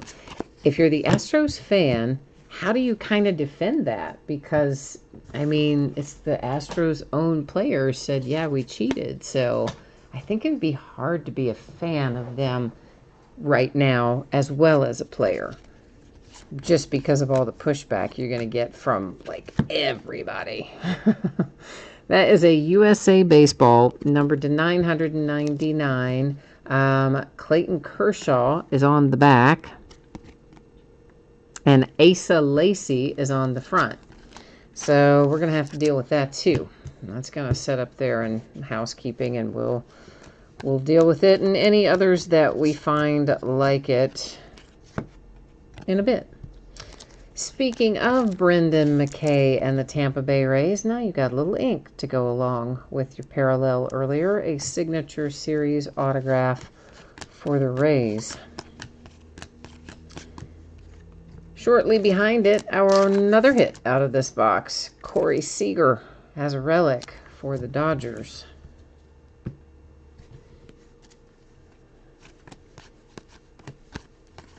Yeah, I started to strip out. This one's nice, 5.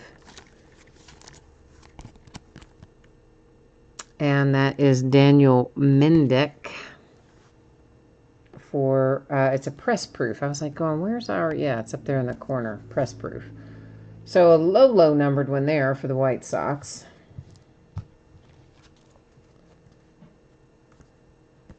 I think I'll just set those, that and the Thor, maybe we'll set aside. Those are probably low enough both that they should be recapped at the end.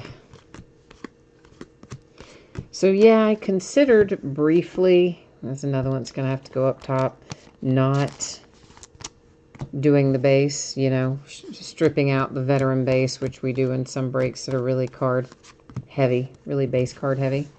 And then I thought, well, that really isn't going to save me hardly anything. Most of the cards in here are the parallels.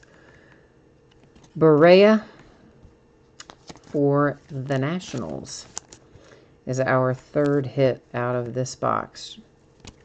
Trace Berea. All right, so the Natties are on the board. Betsy, I didn't do a bidding category for the Team USA cards because, I mean, I guess I could have, but basically there are veteran players on the back, right? So they would also have a case to be made of having a claim to the card. So what we will do with those is first go to random.org and determine whether it will be the USA Baseball player on the front or the veteran on the back as to how the card is awarded. So if it ends up going to the veteran, then of course all those cards will just go to the team on the back. If it ends up that random awards it to the USA Baseball side of the card, then we'll use random.org and all those USA Baseball cards will go out as a group to a team. Number to 999, Eloy and the White Sox. So that's kind of my hesitation of doing a separate bidding category in here for Team USA. I do it with a lot of other products, but I didn't really want to do it in here for that reason. Okay, so the Astros with a little contenders insert that's actually pretty cool looking. I mean, it's not numbered. It's just a kind of a base insert, but it's kind of cool. I mean, I like it. So they get props for that one. Nice looking card. Of course, we hope to find the whammy card. If not tonight, it would be in the next half, we hope. But that's another one that Panini likes to just call it an ultra rare card. So they don't technically call it a case hit. And it is not technically guaranteed to come out in every case. Now, usually it does. But certainly there are instances where it doesn't come out of a case, which I guess is why they won't technically call them case hits. They just call them ultra rare inserts. But anyway, we may find a whammy. We're going to try. Hope that we do. It's along the same lines of From Downtown that we would find in baseball, or I mean in basketball or football from Panini. Looks very similar, the artwork and stuff. But called Whammy in here. Jay Rivers, you said it's tough being a Braves fan when John Rocker shot his mouth off. You had to humbly take grief from the Phillies fans. I know, it is. It's tough that way. And Charlie, you got to leave tonight. You got to go get some rest. I feel you, man. I feel you. Well, I'm glad you stopped by to see us, Charlie, and we will carry on and try to continue to have some good mojo while you're getting your Z's. Betsy, you said there should be called the cheatenders instead of the contenders. That's the first time I've heard that. The cheatenders. Sounds like chicken tenders, doesn't it? I like it. I like it. It is funny.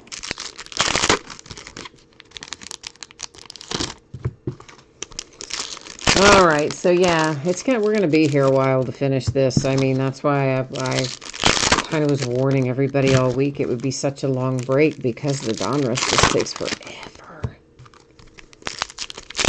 And if you think it takes forever to break it, oh, it really takes forever to sort it and get it ready to ship. It's actually a rather absurd amount of time.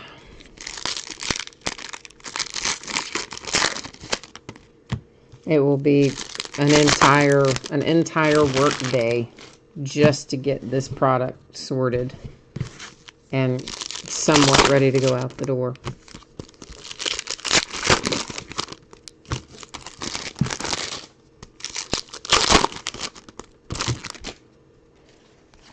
Which, I mean, you know, there are people who like to collect base sets and stuff, so you understand it, but man, I wish they'd have a little less cards in there.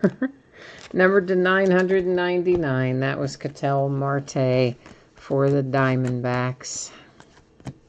And this should also be probably numbered to 999 based on the pattern. What does it say down there? Yep, that's what it says. And that is Joey Gallo for the Texas Rangers, of course.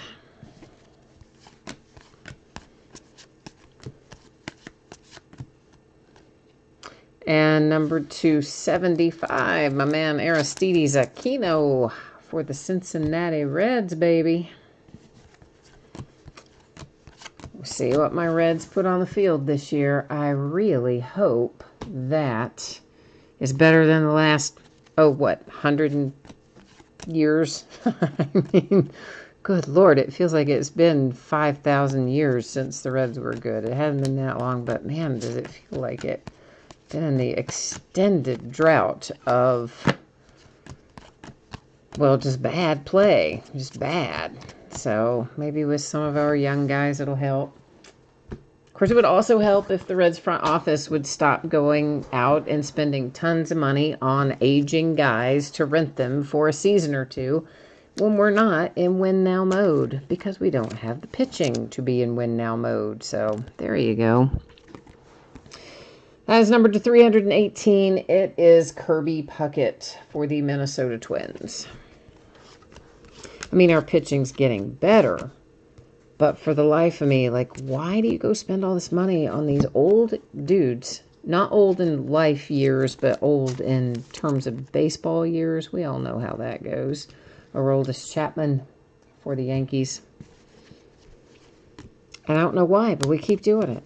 Just year after year after year. And you sign them for a year, maybe two, or you get these other short-term rentals. And, I mean, that's not how you build a team. Like, what are they doing?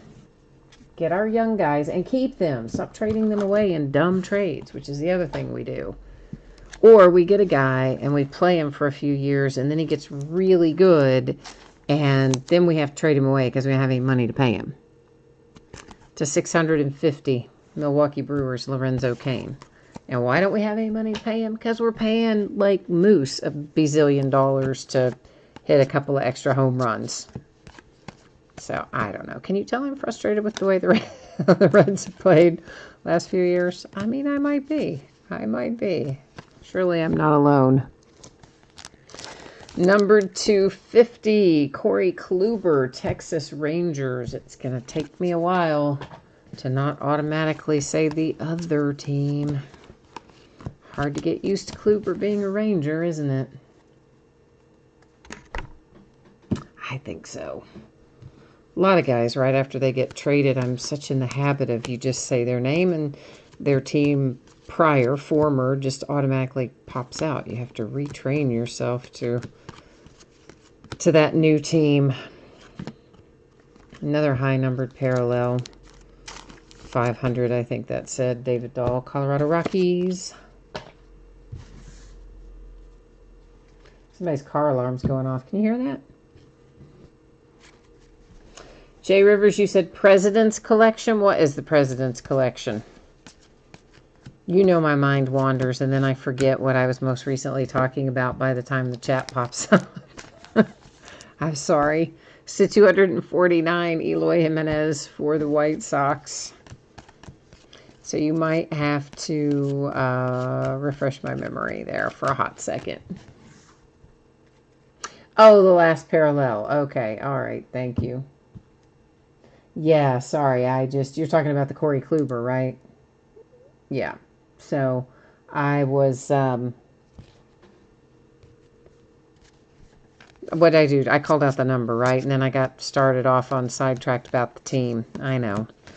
That's what happens. My mind just kind of wanders off onto another topic, like the fact that it's hard to remember that he's a Ranger. Okay, number 2, 349, Aristides Aquino, Cincinnati Reds. Poor little Cincinnati. This looks interesting.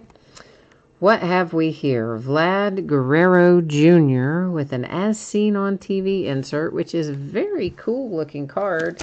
It's numbered to 9.99 though. Like, come on, Panini. Put those in there and make them low numbered, and we'd all like them better, wouldn't we? I think we would. But that's a hallmark of this set, that a lot of stuff is high numbered. It's just part of it. We know that before we embark upon it, I guess. Taylor Clark, that I put in upside down. Okay, Taylor. Now you're right side up. So Taylor Clark autograph, is that our first, or I've lost track out of how many have come out of this box. Anyway, Diamondbacks have that autograph. I feel like this box has been going on for a really long time. And I know it hasn't been, but it feels like it has been. I feel like we've been doing this same box forever. Ooh, now this, kids, this I'm going to like. Not that I don't like the other stuff, but Toronto Blue Jays and my man Bo Bichette. Signature Series, hollow foil autograph. I like it. Even though I'm a Reds fan, I like a lot of the young guys on the Blue Jays, and I think they have an excellent young core, and they're fun to watch, and he is a good part of it. Ozzy Albies for the Braves also went in upside down. Daggone it. I don't know why. Anyway, there's your Ozzy relic for the Atlanta Braves.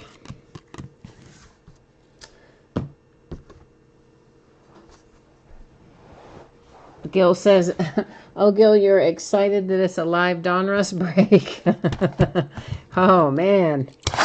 Yeah, these Donruss breaks are forever. You've got some intestinal fortitude if you're looking to set through a bunch of Donruss breaks in one night. I can barely set through the one we're doing.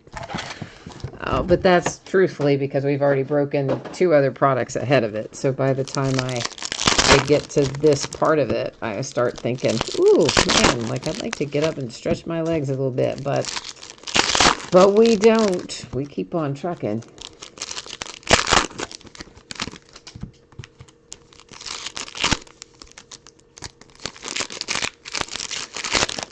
Yeah, see, Betsy typed in there that she needed a Bichette autograph right before it popped up. So it's like you conjured it up, Betsy. You created it or something. I like it. I like it.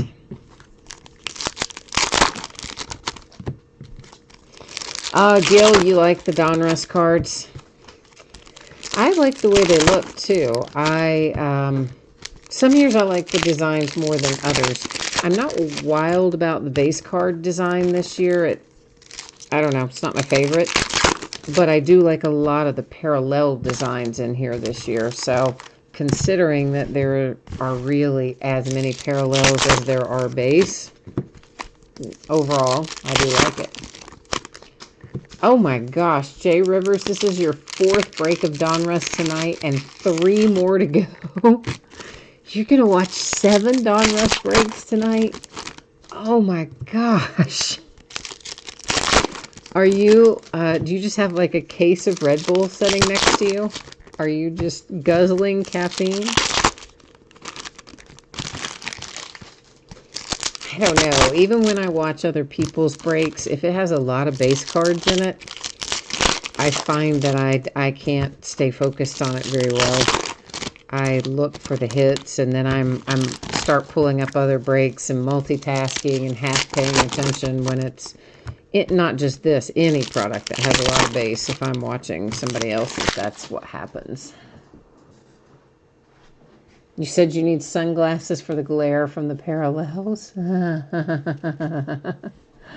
Yeah, right on. You said airbrush hats remind you of 80s Captain Crunch cards. Oh, Gil, you don't need to apologize at all, man. We're happy to have you. No. I'm not saying that at all. No. We're definitely, you're welcome here, and you can chat with us as much as you want. I encourage it. I like it when people chat in the breaks, and I'm glad you like the cards. I'm just speaking from the standpoint of you got to remember, I've been sitting here a while, and I broke a couple other products first. So for me, it's harder when I've got a lot of cards all in a big night, you know. But no, I'm not knocking them at all. That's numbered to 25, so that's a decent parallel, too, for the Blue Jays and Bo Joseph Bichette. No, and a lot of the Donruss rated rookie stuff. I mean, it's all the rated rookie stuff from Donruss, whether it's baseball or other sports. It's really highly desirable cards. The rated rookies in particular, of course. Numbered to 500, Mr. Fernando Tatis Jr., San Diego Padres. Got a lot of juniors playing baseball right now, don't we? Quite a few, it seems. Quite a few. Oh, you're getting your first Jumbo and Hobby Box Series 1 and a hobby of this over the weekend, too. Oh, boy, you are going to have yourself some fun. You'll be ripping for a while to get through all of that. Number 250, half-century mark, Whit Merrifield and the Kansas City Royals. Yeah, because Series 1 and 2 and Update, of course, those have a lot of cards in them as well. This is Jacob deGrom, numbered to 999, or 349. Sorry, I'm so used to saying 999. That's to 349. I usually don't even sleeve things that are numbered as high as a lot of this stuff is tonight, but for whatever reason, I'm in that groove, so we're going to keep it that way. We have a redemption right up there in housekeeping. It's going to stay there face down till the end of the break. And at that point, we will flip it over, and there's another little contenders card, and check it out. And then we'll go to the Panini website, find out what, if anything, it is numbered to, and all that jazz. So we'll deal with that at the end. In the meantime, it hangs out right there.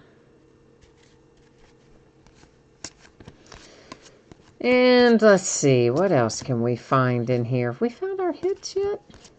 I've lost track. Yeah, we found the Bichette. That was out of this box, right? Yeah, so we found a few anyway. Numbered to 25, Brian Abreu and the Houston Astros.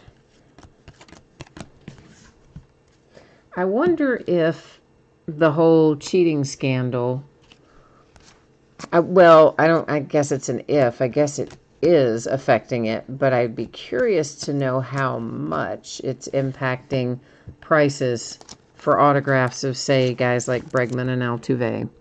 Numbered to 650, that is Josh Donaldson for the Atlanta Braves. Because I would think it's got to, it's got to probably have a reasonably significant impact, right? On their prices, I would say. Jay Rivers, the next two breaks that you have coming up are both full case breaks. Oh, this will take forever. To $9.99, there's another Bo Bichette. Those are going to take so long, man. Because there's no fast way to do it. I mean, no matter how much you gloss over the base and the unnumbered stuff, just the sheer fact of getting them all out of the wrappers and picking them up and looking at every one of them just takes some time. There's no way around that. King Felix in there upside down again. When am I going to figure that out tonight? Apparently not yet. King Felix is a relic numbered to 25 for the Mariners. And I almost said Seahawks. Because we broke football earlier tonight. I came within like an inch of saying the Seattle Seahawks. You would have known what I meant, but still. Alrighty, there's another little numbered baby. Kirsch and the Dodgers to 650. I wonder how much Donruss they make, like cases wise. If so many parallels are numbered that high, it's got to be because of the amount of production. It's got to be a really high production run, I bet. I think. I don't know. I think so. But you do remember last year, Donruss baseball all of a sudden became scarce. It was so strange. It was in such high demand all of a sudden, out of nowhere. To $9.99 Polanco, Minnesota Twins. So you never know on any given year what product is suddenly going to be scarce. Of course, if they don't get this coronavirus thing under control, we may have all kinds of things being scarce. Not the least of which, by the way, all of our supplies, because they're made in China. Yeah, so like all those top loaders and team bags and sleeves and all that stuff, all made in China. Texas Rangers, Nick Solak. That is a Signature Series hollow foil autograph. So, of course, all the distributors over here right now have a good amount of it. But at some point along the way, there's going to be a disruption in the supply, and that's going to be interesting. To 324, that is Nolan Ryan as an Astro. In case I didn't say the Astro part, I'll show you that again. Being that Mr. Ryan played for a number of teams, important to point that out. So in response to the fact that I'm afraid somewhere down the road in a month or two, we may get hit with some big shortage, I ordered an outrageous amount of extra supplies. And it's all coming tomorrow, and I have no idea where I'm going to put it. Because it was like an extra, well, gosh, about an extra $1,500 worth of supplies that I would normally not have to worry about finding a place to put. I would just order it as I needed it, typically. But since everybody's kind of warning us about that there may be a disruption in the supply chain in the coming weeks, I thought, man, I better grab it. So now I'm going to be stacked to the ceiling all over the place with supplies. But hey, on the good news side, we should not run out, right? That's the way I'm looking at it anyway.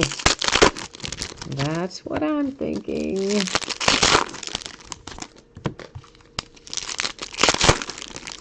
Betsy, you need some Royals in here. You need a relic for some Kansas City Royals. All right, we will try to do that.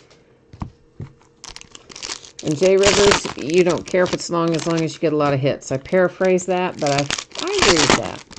The hits are to definitely make it more worthwhile, right? Gil, you saw a guy pull a Tatis autograph earlier tonight, and 2 rare prospects out of the set. Very nice. I like Fernando Tatis. He's another one of the young players I really enjoy watching. I don't get all of their games by any means, seeing as how they're on the West Coast, but I do get to see some of them because I have a tendency a lot of times during baseball season after I've done a break, and the live part is completed, but I still have a lot of work to do to get things sleeved and top loaded and all that. So generally I still am sitting at this table for a good long while after the break is finished. And so I get my tablet out and I put on whatever game is on. And so since I'm generally watching it late at night, as a result, I can find those West Coast games sometimes easier than I can see my East Coast games. So I do get to watch them play a little bit in that regard.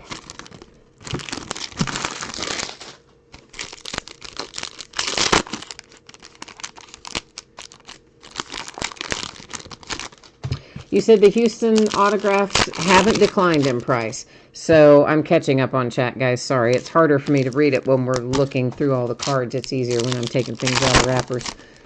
So like Altuve and Bregman and all those guys, they haven't hit any. They haven't hit any decline in price as a result of that. I'm really surprised. Hang on one second, guys. I need some water and gals.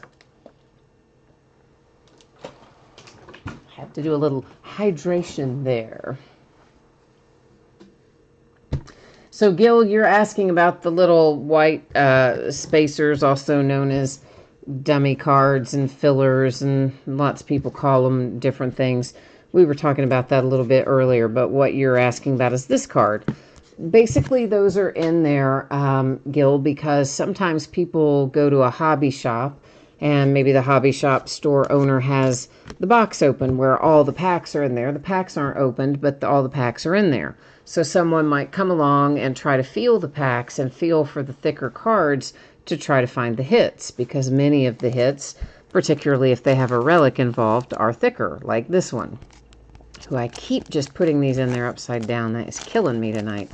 And we have Mark McGwire on the other side. That is for the St. Louis Cardinals. So the idea of those spacers, dummies, fillers, whatever you prefer to call them, is to keep the people who come in and feel for packs from getting like every hit out of the box. So they're going to feel that thicker one and think, oh yeah, this is a pack I need to buy. And then they open it up and guess what? It's not. It's got the filler card in it. So that's the idea, was to just try to keep people honest, or maybe nudge them in the direction of being more honest. How about that? That's the nice way to say it. Now that should definitely be numbered, right? I feel like that should be. That Nelson Cruz. It is. I see it over there now. Numbered to 100 on the Diamond Kings insert for the Twins. And yeah, I know we got some other stuff face down up there. We're going to grab it in a second. I just thought, you know what? We're so early. We're so early in this box. Let's save some of that so we don't see all of our good stuff right off the bat. That was my thought. Number 2/100, Corey Kluber, Texas Rangers. And there's another Dominators. It is, again, a pretty high-numbered little deal there. with Mr. Ryu and the Dodgers to 999. And yet another high number. Hollow foil DJ LeMahieu for the New York Yankees. Well, that was the 304, so not as high, but still high by our lofty standards, right? That's what I think. Jay Rivers says more boxes for the cats to jump in. Oh my gosh. Well, I got so many boxes today, obviously with 3 new releases and some of the cases being decent sized cases.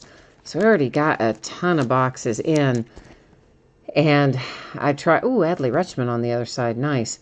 So I tried to get all that stuff unpacked and find a place for it today because all the supplies are coming tomorrow along with some other stuff, and it is 7 boxes of supplies, big boxes. It's to 349, like really big heavy boxes. And my UPS guy is going to be really, really unhappy with me because all those boxes will weigh over 50 pounds. They're all going to be enormous. I don't even know how he's going to get them all inside my door without me unpacking it as I go, but I'll have to figure it out. Well, there you go. If you've got the Angels, a signature series hollow foil for Patrick Sandoval autograph. So there you go, Angels. Got one for you. But truly, I was afraid not to order them. I hated doing it because, believe me, I have nowhere to put them. It's to 150 Mike Minor and the Rangers. Because I've already got a full, you know, the room that is dedicated to this is already full of supplies and cases and all kinds of other stuff. I'll have to find some space somewhere. That is Paul Molitor. It was numbered to 216. It's the Milwaukee Brewers. Well, Zach Collins just went with that other card there for a second. Because I don't want to be the guy, right? I don't want to be the guy who, of course I'm not a guy, but you know what I mean. I say man and guy when I, you know, am referencing anybody, female or male. I don't want to be the person who is going, hey, I ran out of supplies to $9.99, the Blue Jays, Vlad Guerrero Jr. And the distributor saying, oh yeah, we can get you some in 6 weeks. I just, oh. So I'm hoarding supplies to $249, Aaron Judge and the Yankees. Because really, what would you do? I mean, if we ran out, we wouldn't be able to do breaks or anything because you'd have no way to protect the cards to get them out. Numbered to 500. Mr. Christian Yelich with his nickname on there, Yelly, Milwaukee Brewers.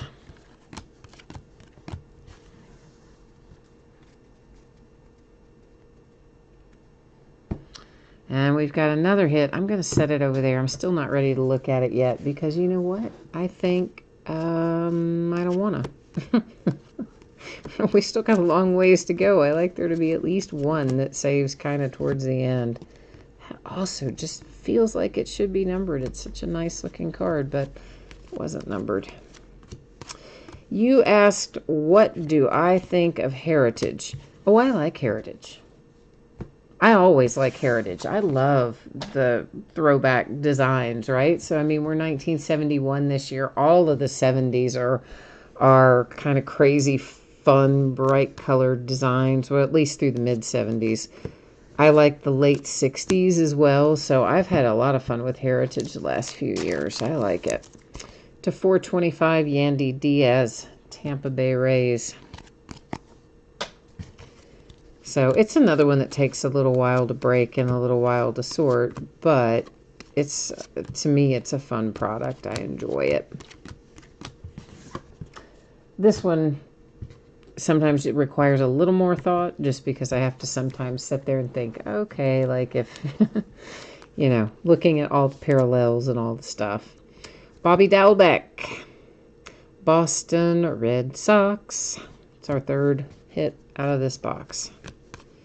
third and final hit from box number 5, that was, right? All right, we're making progress then. We're getting there. We're rolling on down the road at a pretty good little clip, I suppose. J. Rivers, despite all the expensive cat toys you have, your little one's like an empty cardboard box and a shoestring. Mine like boxes as well. I think all cats do. But they also like a lot of their toys. My cats play with their toys. So that's kind of cool. And my mother's cat, unfortunately, passed away recently at the age of 17. The cat, not my mother. And so there is one of my cats. He knows I'm talking about him, right? Yeah, so somebody down there needs to go play with him. Because he's wanting to play. Anyhow, she's been bringing over toys that did previously belong to her cat. So when she comes over to visit, she brings a new toy, and my cats have just been loving it. They're so excited by all the new toys and play with them quite a lot, even by themselves. I'm surprised, in fact, we haven't heard them yet tonight, because they both really like this. It's a ball that goes around a track, which they have one, but this is a different one in the sense that it's stacked. It's tiered. It's like 3 different balls on 3 different tracks, but it's all one toy. And so they've been fascinated by that. They've been having big fun with it. Betsy, you think that Vladdy's coming? You're looking for a little Vlad Guerrero Jr. to show up next? I'd be all right with that, too. Gil, you don't think Yelich is going to be the same after the knee injury? Boy, he better be. They're getting ready to sign him to a $200 million contract, if they haven't already. They're in the process of it if it isn't done yet. The Gooding Life says, you're wondering if anybody can find you a picture of 1976 Cal Ripken Sr. postcard. Oh, wow. I definitely don't have that, man. Boy, I'm surprised you can't find it somewhere on the internet, though. I mean, it feels like you can find almost anything online, but it might be the key of knowing exactly how somebody has it tagged or titled. That might be the problem. But surely to goodness, somebody somewhere has it on there.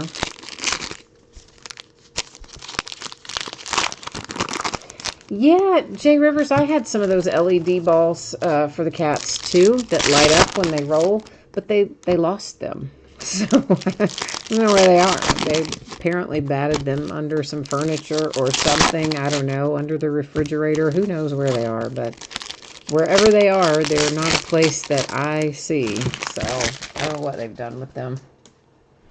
Tonight, I'm also kind of surprised they haven't jumped into the big stack of wrappers, because that's another thing that sometimes will amuse them.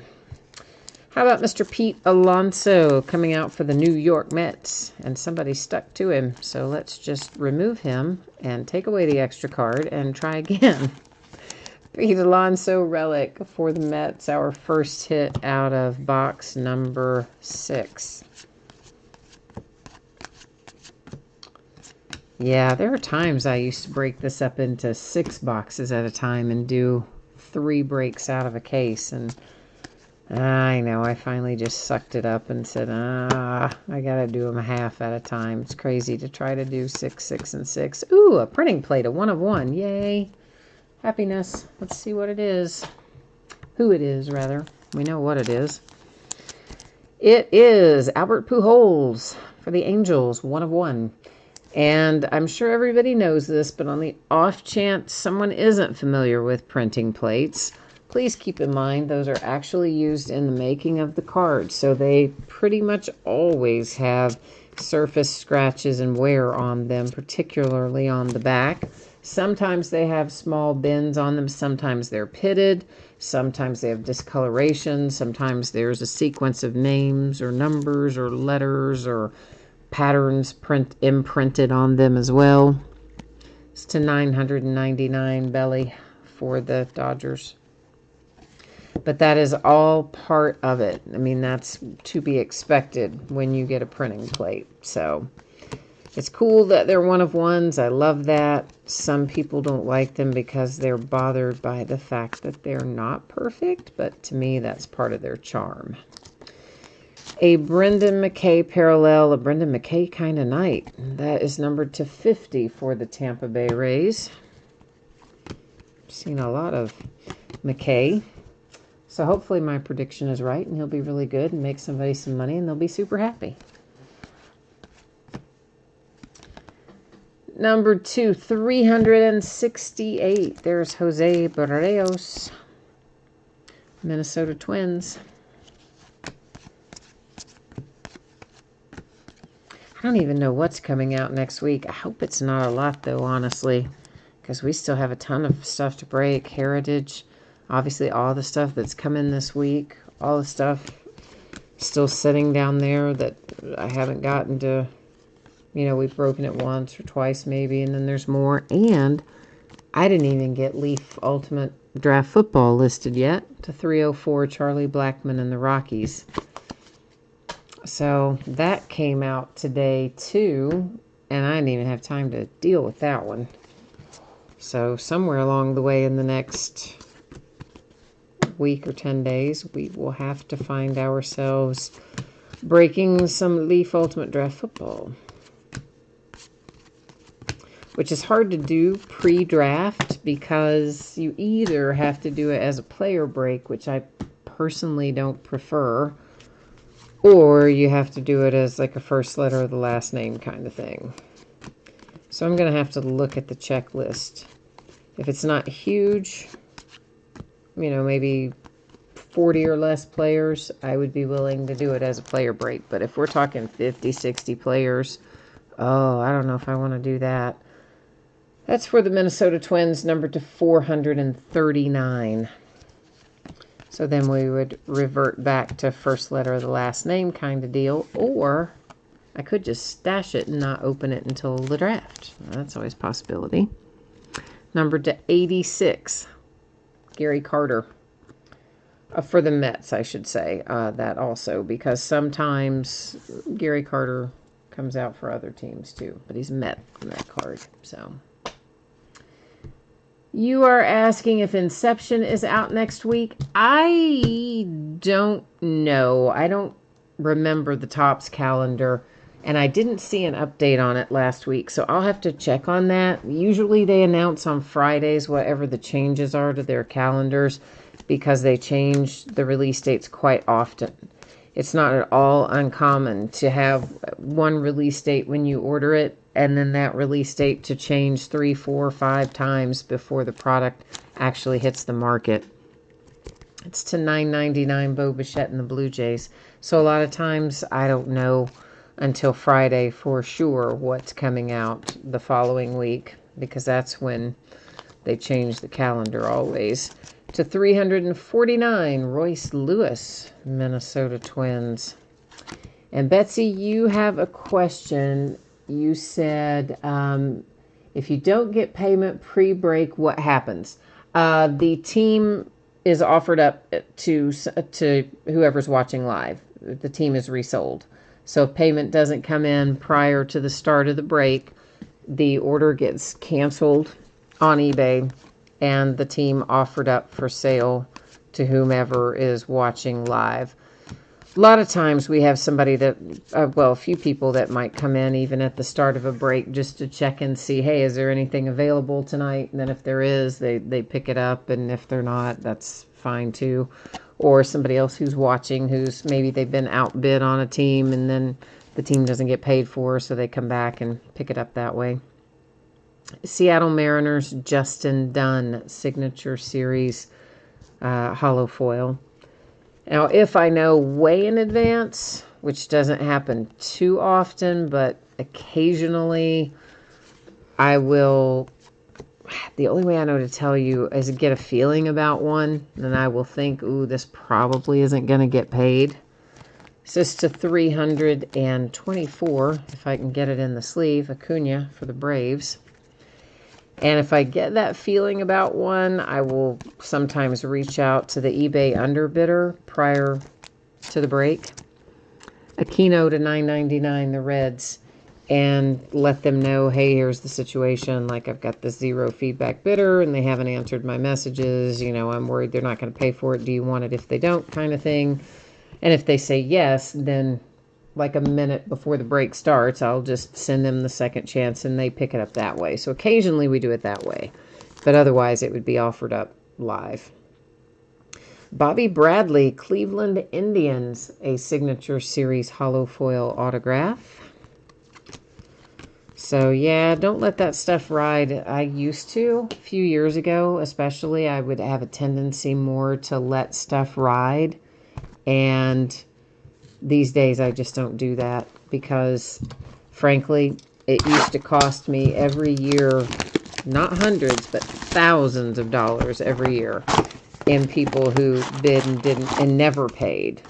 So I stopped a couple years ago really letting stuff ride. Unfortunately, you just can't anymore because there's a whole subset of people out there that will bid on breaks and not pay for them ahead of time, and they'll tell you something, all kinds of things. I mean, I've heard everything from, oh, my credit card's suddenly not working, to, oh, I'm on my way to the convenience store to pick up a prepaid eBay card to pay for it, or, you know, oh, I'm having an emergency, but I have time to text you, but I'm having an emergency and I'll pay for it later. I mean, they'll tell you anything. I'm at work, I'll pay for it on a break, I swear, you know. And sometimes even from people that you know, and know as in they've broken with you many times. I've even had it happen that way, although, frankly, that was a lot less often than people you don't know. But anyway, the idea is then they watch the break, and if they hit something that covers the price of their bid, they pay for it. And if they don't hit something that covers the price of their bid, they don't pay for it. And so there are groups of people that do exactly that. So unfortunately, because of people like that, you can't let anything ride anymore. Yeah, even people I know, I really just don't let stuff ride, which is terrible for the people who are honest and would never do anything like that. But fortunately, the people who are honest and never would do anything like that, they understand if something does happen. So, you know, if they got tied up and they didn't see it, or they didn't have a chance to pay, or they got caught at work or whatever, they don't get angry if the team goes to somebody else. They get it, and it's no harm, no foul. The team just moves on. So that is kind of how it works with me anyway. Everybody does it differently though. So every breaker has their own way of handling it, I think. But most will not do the break with unpaid stuff. Most people, I think, will find somebody for the spot. Gil says you need another beer. Me too, Gil. Bring me one too. Yeah, no, I could never drink and break. I've thought about it before though, like as an experiment. Do you guys remember when they had, some of you may not be old enough to remember this, but when they used to do the commercials about this is your brain and this is your brain on drugs kind of thing, and it was something to do with eggs and scrambled eggs. I can't exactly remember. Anyway, sometimes they would do radio shows where the hosts would drink throughout the show so you could see the effects of the alcohol on them and how it impacted their ability to do their radio show. And it was funny. And so I've often thought I'd like to do a break that way, not that anybody paid to be in, but just breaking my own personal stuff. I think it'd be kind of fun. Max Fried and the Atlanta Braves. And that is a cool looking autograph too on the classified card set. Very sweet looking little hit there. I do enjoy that one for the Atlanta Braves and Max Fried.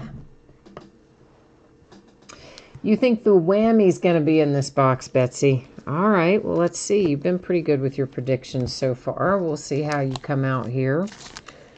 So a second hit out pretty quickly from box number 7. And once again, I've got it in upside down, and there's a card stuck to it. I am remedial tonight. Try that one more time. Atlanta Braves, Greg Maddux relic. Second of our 3 hits out of this box. Oh no, Betsy, I didn't worry about you at all. I mean, you paid right on time, and I wasn't worried about you at all. I'm always glad to have new people. I certainly don't ever want to discourage somebody from joining the breaks or even just coming to hang out. Even if you're not in the breaks, you just like to come and hang out and chat with us and all that. I'm always good with that. So I wasn't, I didn't even give it a second thought tonight, actually. Now, if it had been maybe 60 seconds before the break, I might have been like, uh-oh. But otherwise, no. I mean, I look at what's unpaid when there's maybe anywhere from 15 to 30 minutes left to go before the break, and I send out reminders to anybody, regulars and otherwise, if they haven't paid yet, saying, hey, don't forget. This is numbered to 100. Lewis Thorpe comes out for the Twins. And generally, if somebody has gotten busy or not realized they won it or whatever the case might be, generally when they see that note, they go on pay for it then, and we're all good. So usually it works out all right. It's to 225 Minnesota Twins and Polanco. For sure, there are times when people don't pay every week. Absolutely. We run across that. To 335, Kansas City Royals. But fortunately, it's not a whole lot. It comes in waves, it seems like. And everybody was great tonight. Everybody got their money in early and smooth as silk for the most part. To 75, Zach Gallen.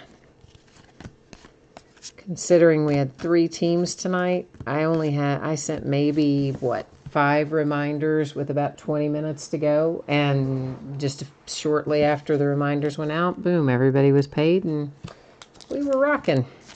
Numbered to 999, Aristides Aquino, Cincinnati Reds.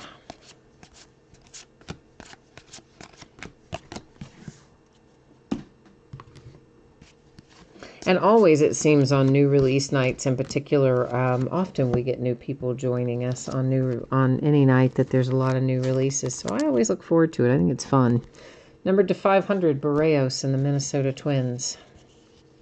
But we've also got a lot of people who are regulars that are here several times a week, or, maybe they're here quite a bit and then they're gone for a little while and then they come back around for a little while. But yeah, we got a pretty good little group of I call them my break family. I got a pretty good little break family, and we're always happy to add new members.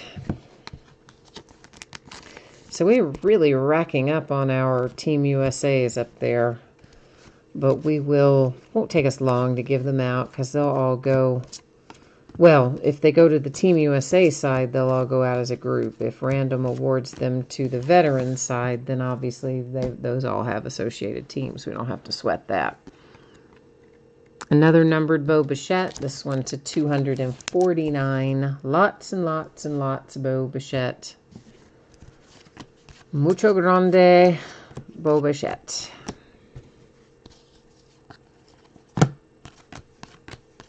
And lots of Acuñas numbered tonight, too, as a matter of fact. Seems like those two coming out more so than almost anybody else in regard to the numbered ones.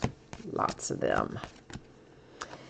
And another one numbered to 999. That one finds us looking at Matt Chapman for the Oakland A's on the front. Numbered to 75, Max Scherzer for the World Series winning Washington Nationals.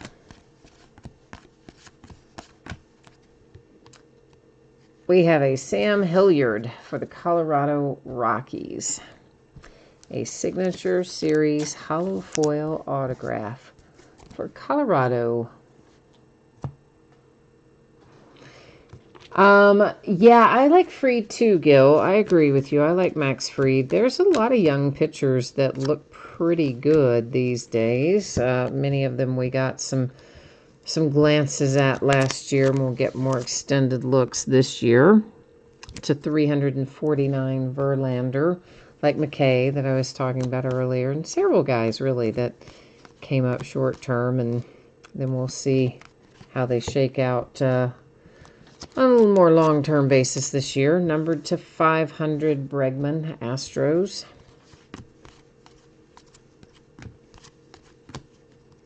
But it's always kind of fun to watch the young guys develop. All right, kids. We have one box left, believe it or not. One left. So we're getting there. Betsy, you said Bo knows Donruss. I remember those commercials. Bo knows baseball. Bo knows football. Some of you may not be old enough to remember those commercials, but they were Bo Jackson, who, of course, multi-sport athlete. And I guess, who actually was the advertiser for the Bo Knows? Was it Nike? Bo knows baseball. Bo knows football. So, yeah, I got your reference there. Ah, Rivers, Jay Rivers, we got you a hit you needed. Yay! That makes me happy. You've gotten 8 hits and 4 breaks. Well, you're rolling right along then.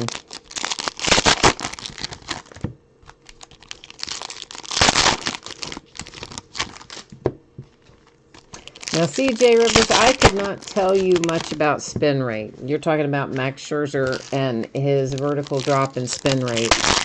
I am not one to really converse intelligently about spin rate. I mean, I know what it is, and I know it's important, but as far as being able to tell you anybody's stats on spin rate or anything like that, I just haven't really done a deep dive on that. I'll just admit it. I haven't. But what I can tell you is I love Max Scherzer. I like to watch him pitch, and I was really happy when they won the World Series. I wanted them to win. They were the underdogs, and boy, there were a couple times I did not think they were going to make it out alive, but buddy, they pulled it out, and I was thrilled when they won the World Series. I thought it was great. It was the Nike campaign for Bo Jackson. All right, cool. I kind of thought it was, and then I wasn't sure after I said that. Gil, I am not from Ohio, but I am a Reds fan. Yes, I am. I'm for baseball. That's my primary team. Although I do enjoy watching a lot of players and other teams, especially the younger guys. So I'm definitely a diehard Reds fan. You have to be diehard if you're a Reds fan because it's hard to be a Reds fan. It's a hard life, man. But I like a lot of other teams too. And football, my team is the Steelers. I'm all about Pittsburgh. In the NBA, my loyalties are very split. University of Kentucky is my alma mater. We have a lot of guys in the NBA, and as such, I like to watch a lot of different teams, mainly because I just like to watch our guys play, and I like our guys to do well. So I don't have a dedicated NBA team. I just watch my former UK guys mostly. So, but also I like watching a lot of other football teams besides just the Steelers. Coming to mind right off the bat, Kansas City Chiefs. I just love little Pat Mahomes. I love watching that kid play. And that's another one. I was so happy they won the Super Bowl. I thought that was great. That is A.J. Puck for the Oakland A's, and it was numbered to 349. And I don't think I managed to say Last Box Mojo, but we are officially in Last Box Mojo time right now. So we've got to kind of collectively pool our mental energy here, what's left of it, right? And see if we can conjure up some big fiery volcanic hits out of the last box. That's the goal. Mike Trout to 249 for the Angels. I think I feel a relic in my hand. Walker Buehler. He's from my area, as a matter of fact. Los Angeles Dodgers and Walker Buehler with a relic numbered to 99. Might be our only numbered relic for the night, is it? I think it might be. Something like that. Oh, you called it. You said we'd find the whammy in this half, and there it is out of the last box. So Last Box Mojo just, boom, brought it home, right? And it is yours, Betsy, with Alex Bregman and the Astros. So those of you who chose the left-hand side of the case, well, you chose very well. The Force was with you, as they would say in Star Wars language. And you managed to pick the side of the case that had the whammy. Numbered to 140. It's George Springer for the Houston Astros. And personally, I just kind of like it that it waited till the last box, because that means Last Box Mojo worked. You'd be surprised how many times it comes out that way. You say Last Box Mojo, and like one of the good things of the night's in there. Numbered to 50, that was Peralta and the Diamondbacks. Haven't called a lot for Arizona tonight, so I'm sure they are glad to have that added to their tally. J.P. Crawford, Seattle Mariners, Sky High. That is another nice-looking signature insert. I much prefer that to the Signature Series regular one. That's a sweet-looking little hit there. So J.P. Crawford and the Mariners with the Sky High hollow foil autograph out of the last box. We're getting there. Betsy says that spin rate is the lowest level that measures how many beers I've had during the drinking break. I love it. I love it. One of these days, I swear to you, I'm going to do that. I'm going to just get my own box of cards or a couple boxes of cards, and someday you're going to see me go live, and that's what I'm going to be doing. Trevor Bauer and the Reds to 100. Except if you wanted it to take effect, I think I'd probably have to do shots or something. Because, you know, beer, you have to have a lot of beer to have it affect you. To 500, German Marquez Rockies. At least to the ability, at least affect you to the point where you wouldn't maybe be able to adequately conduct the break. It would take a while, and I would get really full, so I wouldn't be probably consuming it quickly enough to make it work. Plus, I'd always be having to get up and empty it out. To 149, another Ronald Acuna for the Braves.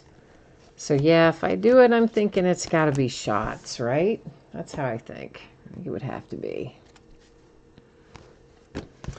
That's my thought on it. So, one of these days, maybe I will do it. I don't know. I'm probably too old to be messing with that kind of stuff these days, but you never know. You never know. Mood strikes me. Zach Gallen, numbered 250, Arizona Diamondbacks.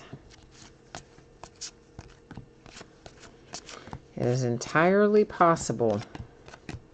The other thing I've been wanting to do, I've got a lot of stuff around here. Signed memorabilia, cards, all kinds of stuff. From a lot of it is from the early days when I would let things carry over and then people would never pay for their spots. Numbered to 999. And so I have stuff just accumulated that people never paid for. And I sometimes unsold spots too, you know, because there are nights you have breaks, especially memorabilia breaks and maybe another redemption autograph. For whatever reason, all the spots don't sell, and then one of the unsold spots hits the memorabilia, so then I end up with it. Got a lot of that kind of stuff. I thought it would be fun to do like a break that's a garage sale. Does that make sense, kind of?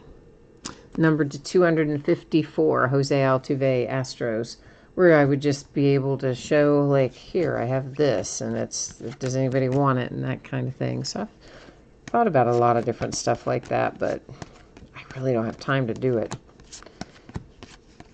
I keep pretty busy all the time between the breaking, the sorting, the shipping, keeping everybody fed and clothed. You know the drill. Life, it takes time, doesn't it? It eats into our time.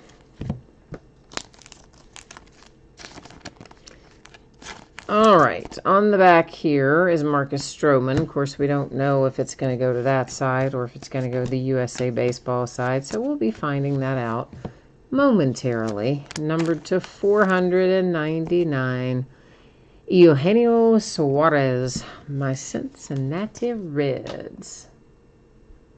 Oh, Gil, you're from Kentucky. All right, so you're here in my part of the country. You're an Indians fan. Oh, you skipped right over the Reds and went straight up north, did you? All right. Well, I don't watch the Indians play very much. Hardly ever. And usually if there's a player, if I'm breaking something, you know, when you break Leaf, how they don't have the team names or the city names on there, so you have to rely on your memory. Or ones that I think I'm going to forget. Sometimes I make myself a little cheat sheet or whatever. And a good amount of the ones that I forget are the ones for the Indians. For some reason, I have a hard time remembering where the Indians go. I mean, who their players are. I am really quickly here trying to sort out most of our cards. I may not be hitting all of them, but I'm trying to sort out the ones that are numbered 50 or lower. And truthfully, I may have accidentally stacked some of them in the larger stack.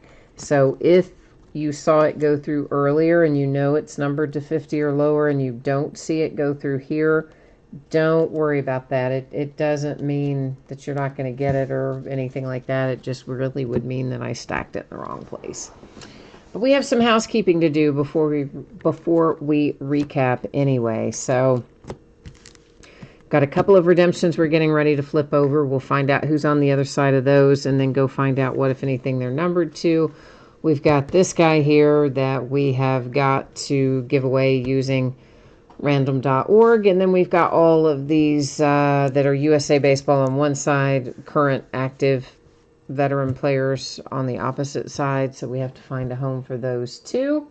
So this is how it's going to go. Oh, Jay Rivers, you're a Georgia alum. I didn't realize that. Oh, well, cool. How did I not know that all this time? I don't know. All right, first redemption. Oh, nice.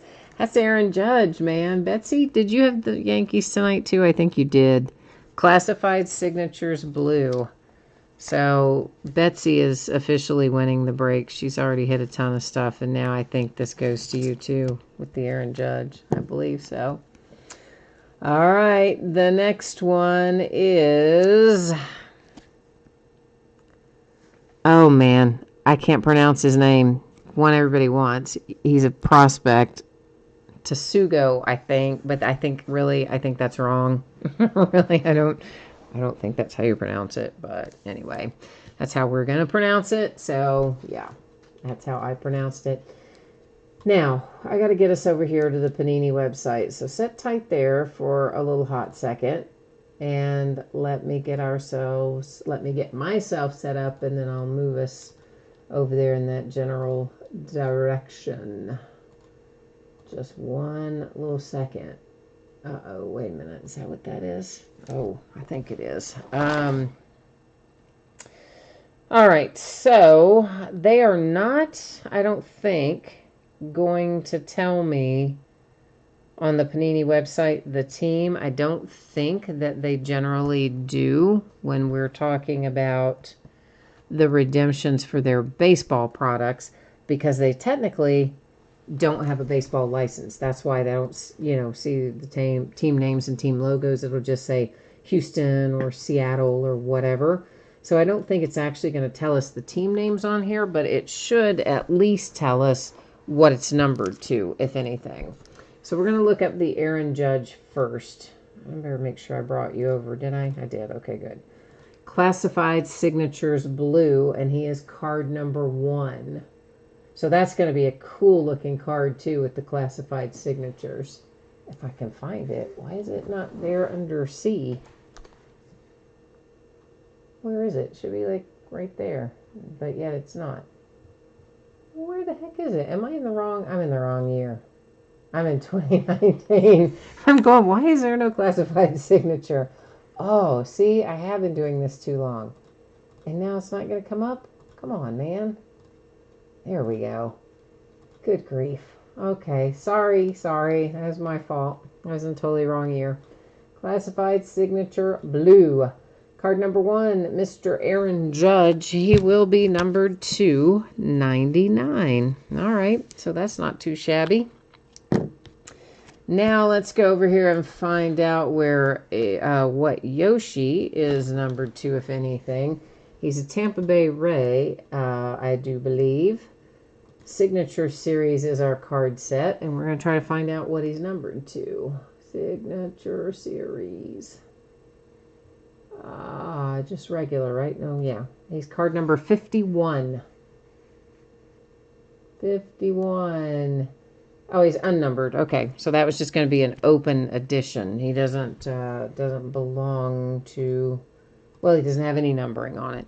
And now let me just double check and make sure he's a Tampa Bay Ray. I'm pretty sure that he is, but I'm going to make totally sure that he is. Because he just signed wherever he signed back in a couple months ago. December, maybe November, December. Yes, he is the Tampa Bay Rays. Okay, cool. I just looked that up, and you were probably telling me that in chat, but I wasn't on that page, so I couldn't tell at that moment. I was busy. I was looking at something else. All right, now we've got some other stuff to do here. Betsy, you did ask for some Aaron Judge magic. You did pretty well tonight. As a whole, I'm pretty impressed with that. So this guy, we're going to give this guy out using random.org. And you know what I'm going to do? We're going to go ahead and put him in here because I'm going to write on this top loader right after we do it so I can remember where it goes. So I'm going to bring you along with me while we work our way through this process. First part is copying all the team names from the spreadsheet. That's easy. Then we're going to buzz back over to here and go to random. And paste them in.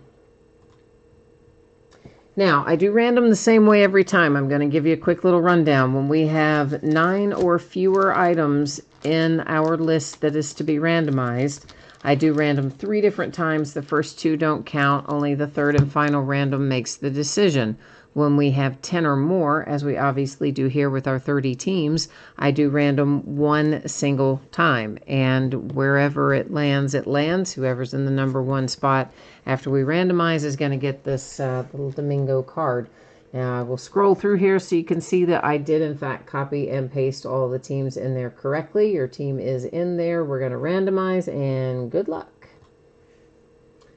That one goes to the Indians, the Cleveland Indians, which might also, is that also you? It might also be you. I think you might be having a really good break tonight, Betsy. I mean, this part, you're probably like, I don't care about that card. But anyway, it's still nice, right? I'm going to bring you back to me for a moment because we've got to look at these cards. So each card in this stack has a Team USA baseball player on the front who is not yet affiliated with a Major League Baseball team. On the back, we have a current Major League Baseball player in his Team USA uniform. So the first thing we have to do is go ahead and decide, are we going to go to the veteran player on the back, or are we going to go to Mr. Team USA on the front? I guess technically I could have done a total Team USA since all the veterans are in their Team USA uniform, and it probably would have been easier, but I just felt like you kind of have a claim to the player on the back if they're on a veteran team. That's just how I felt about it. So we are going to go to random and get this done. And the first thing we have to do is decide if it's going to the veteran or if it's going to the prospect. So in this instance, we're only going to have 2 things in our list. We will randomize 3 times. First 2 won't count. Third one will decide. So prospect / front or veteran / back.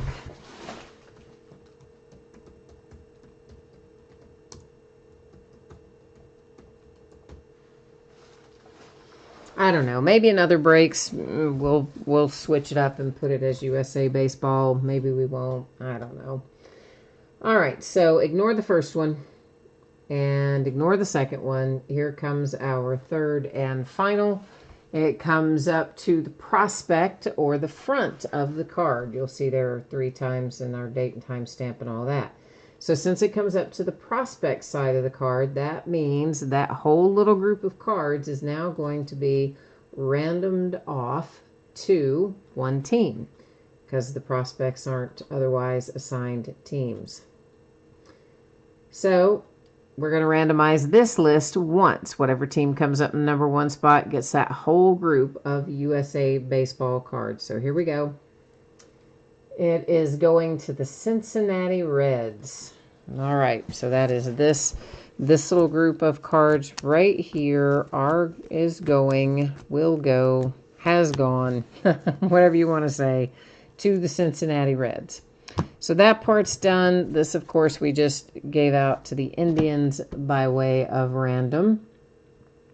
That's all the randoms that we have to do tonight. Oh, I just hit the cord. I'm so sorry, guys. I hit the cord and then knocked the camera and then knocked everything all crazy. Yeah, I know, because it rotates, so the little head went crazy. I went crazy. Mostly, well, I hit the cord. What can I tell you? It went flying. Sorry. Mr. Toad's Wild Ride at the end of the night. All right, let's recap. After we recap, I'm going to put up the spreadsheet information. We'll talk about your shipping dates one final time and take one more look at what's coming up in the days ahead. So we had a 1/1 printing plate. That is Albert Pujols going to the Angels. Numbered to 5, a nice little Daniel Mendick there for the White Sox.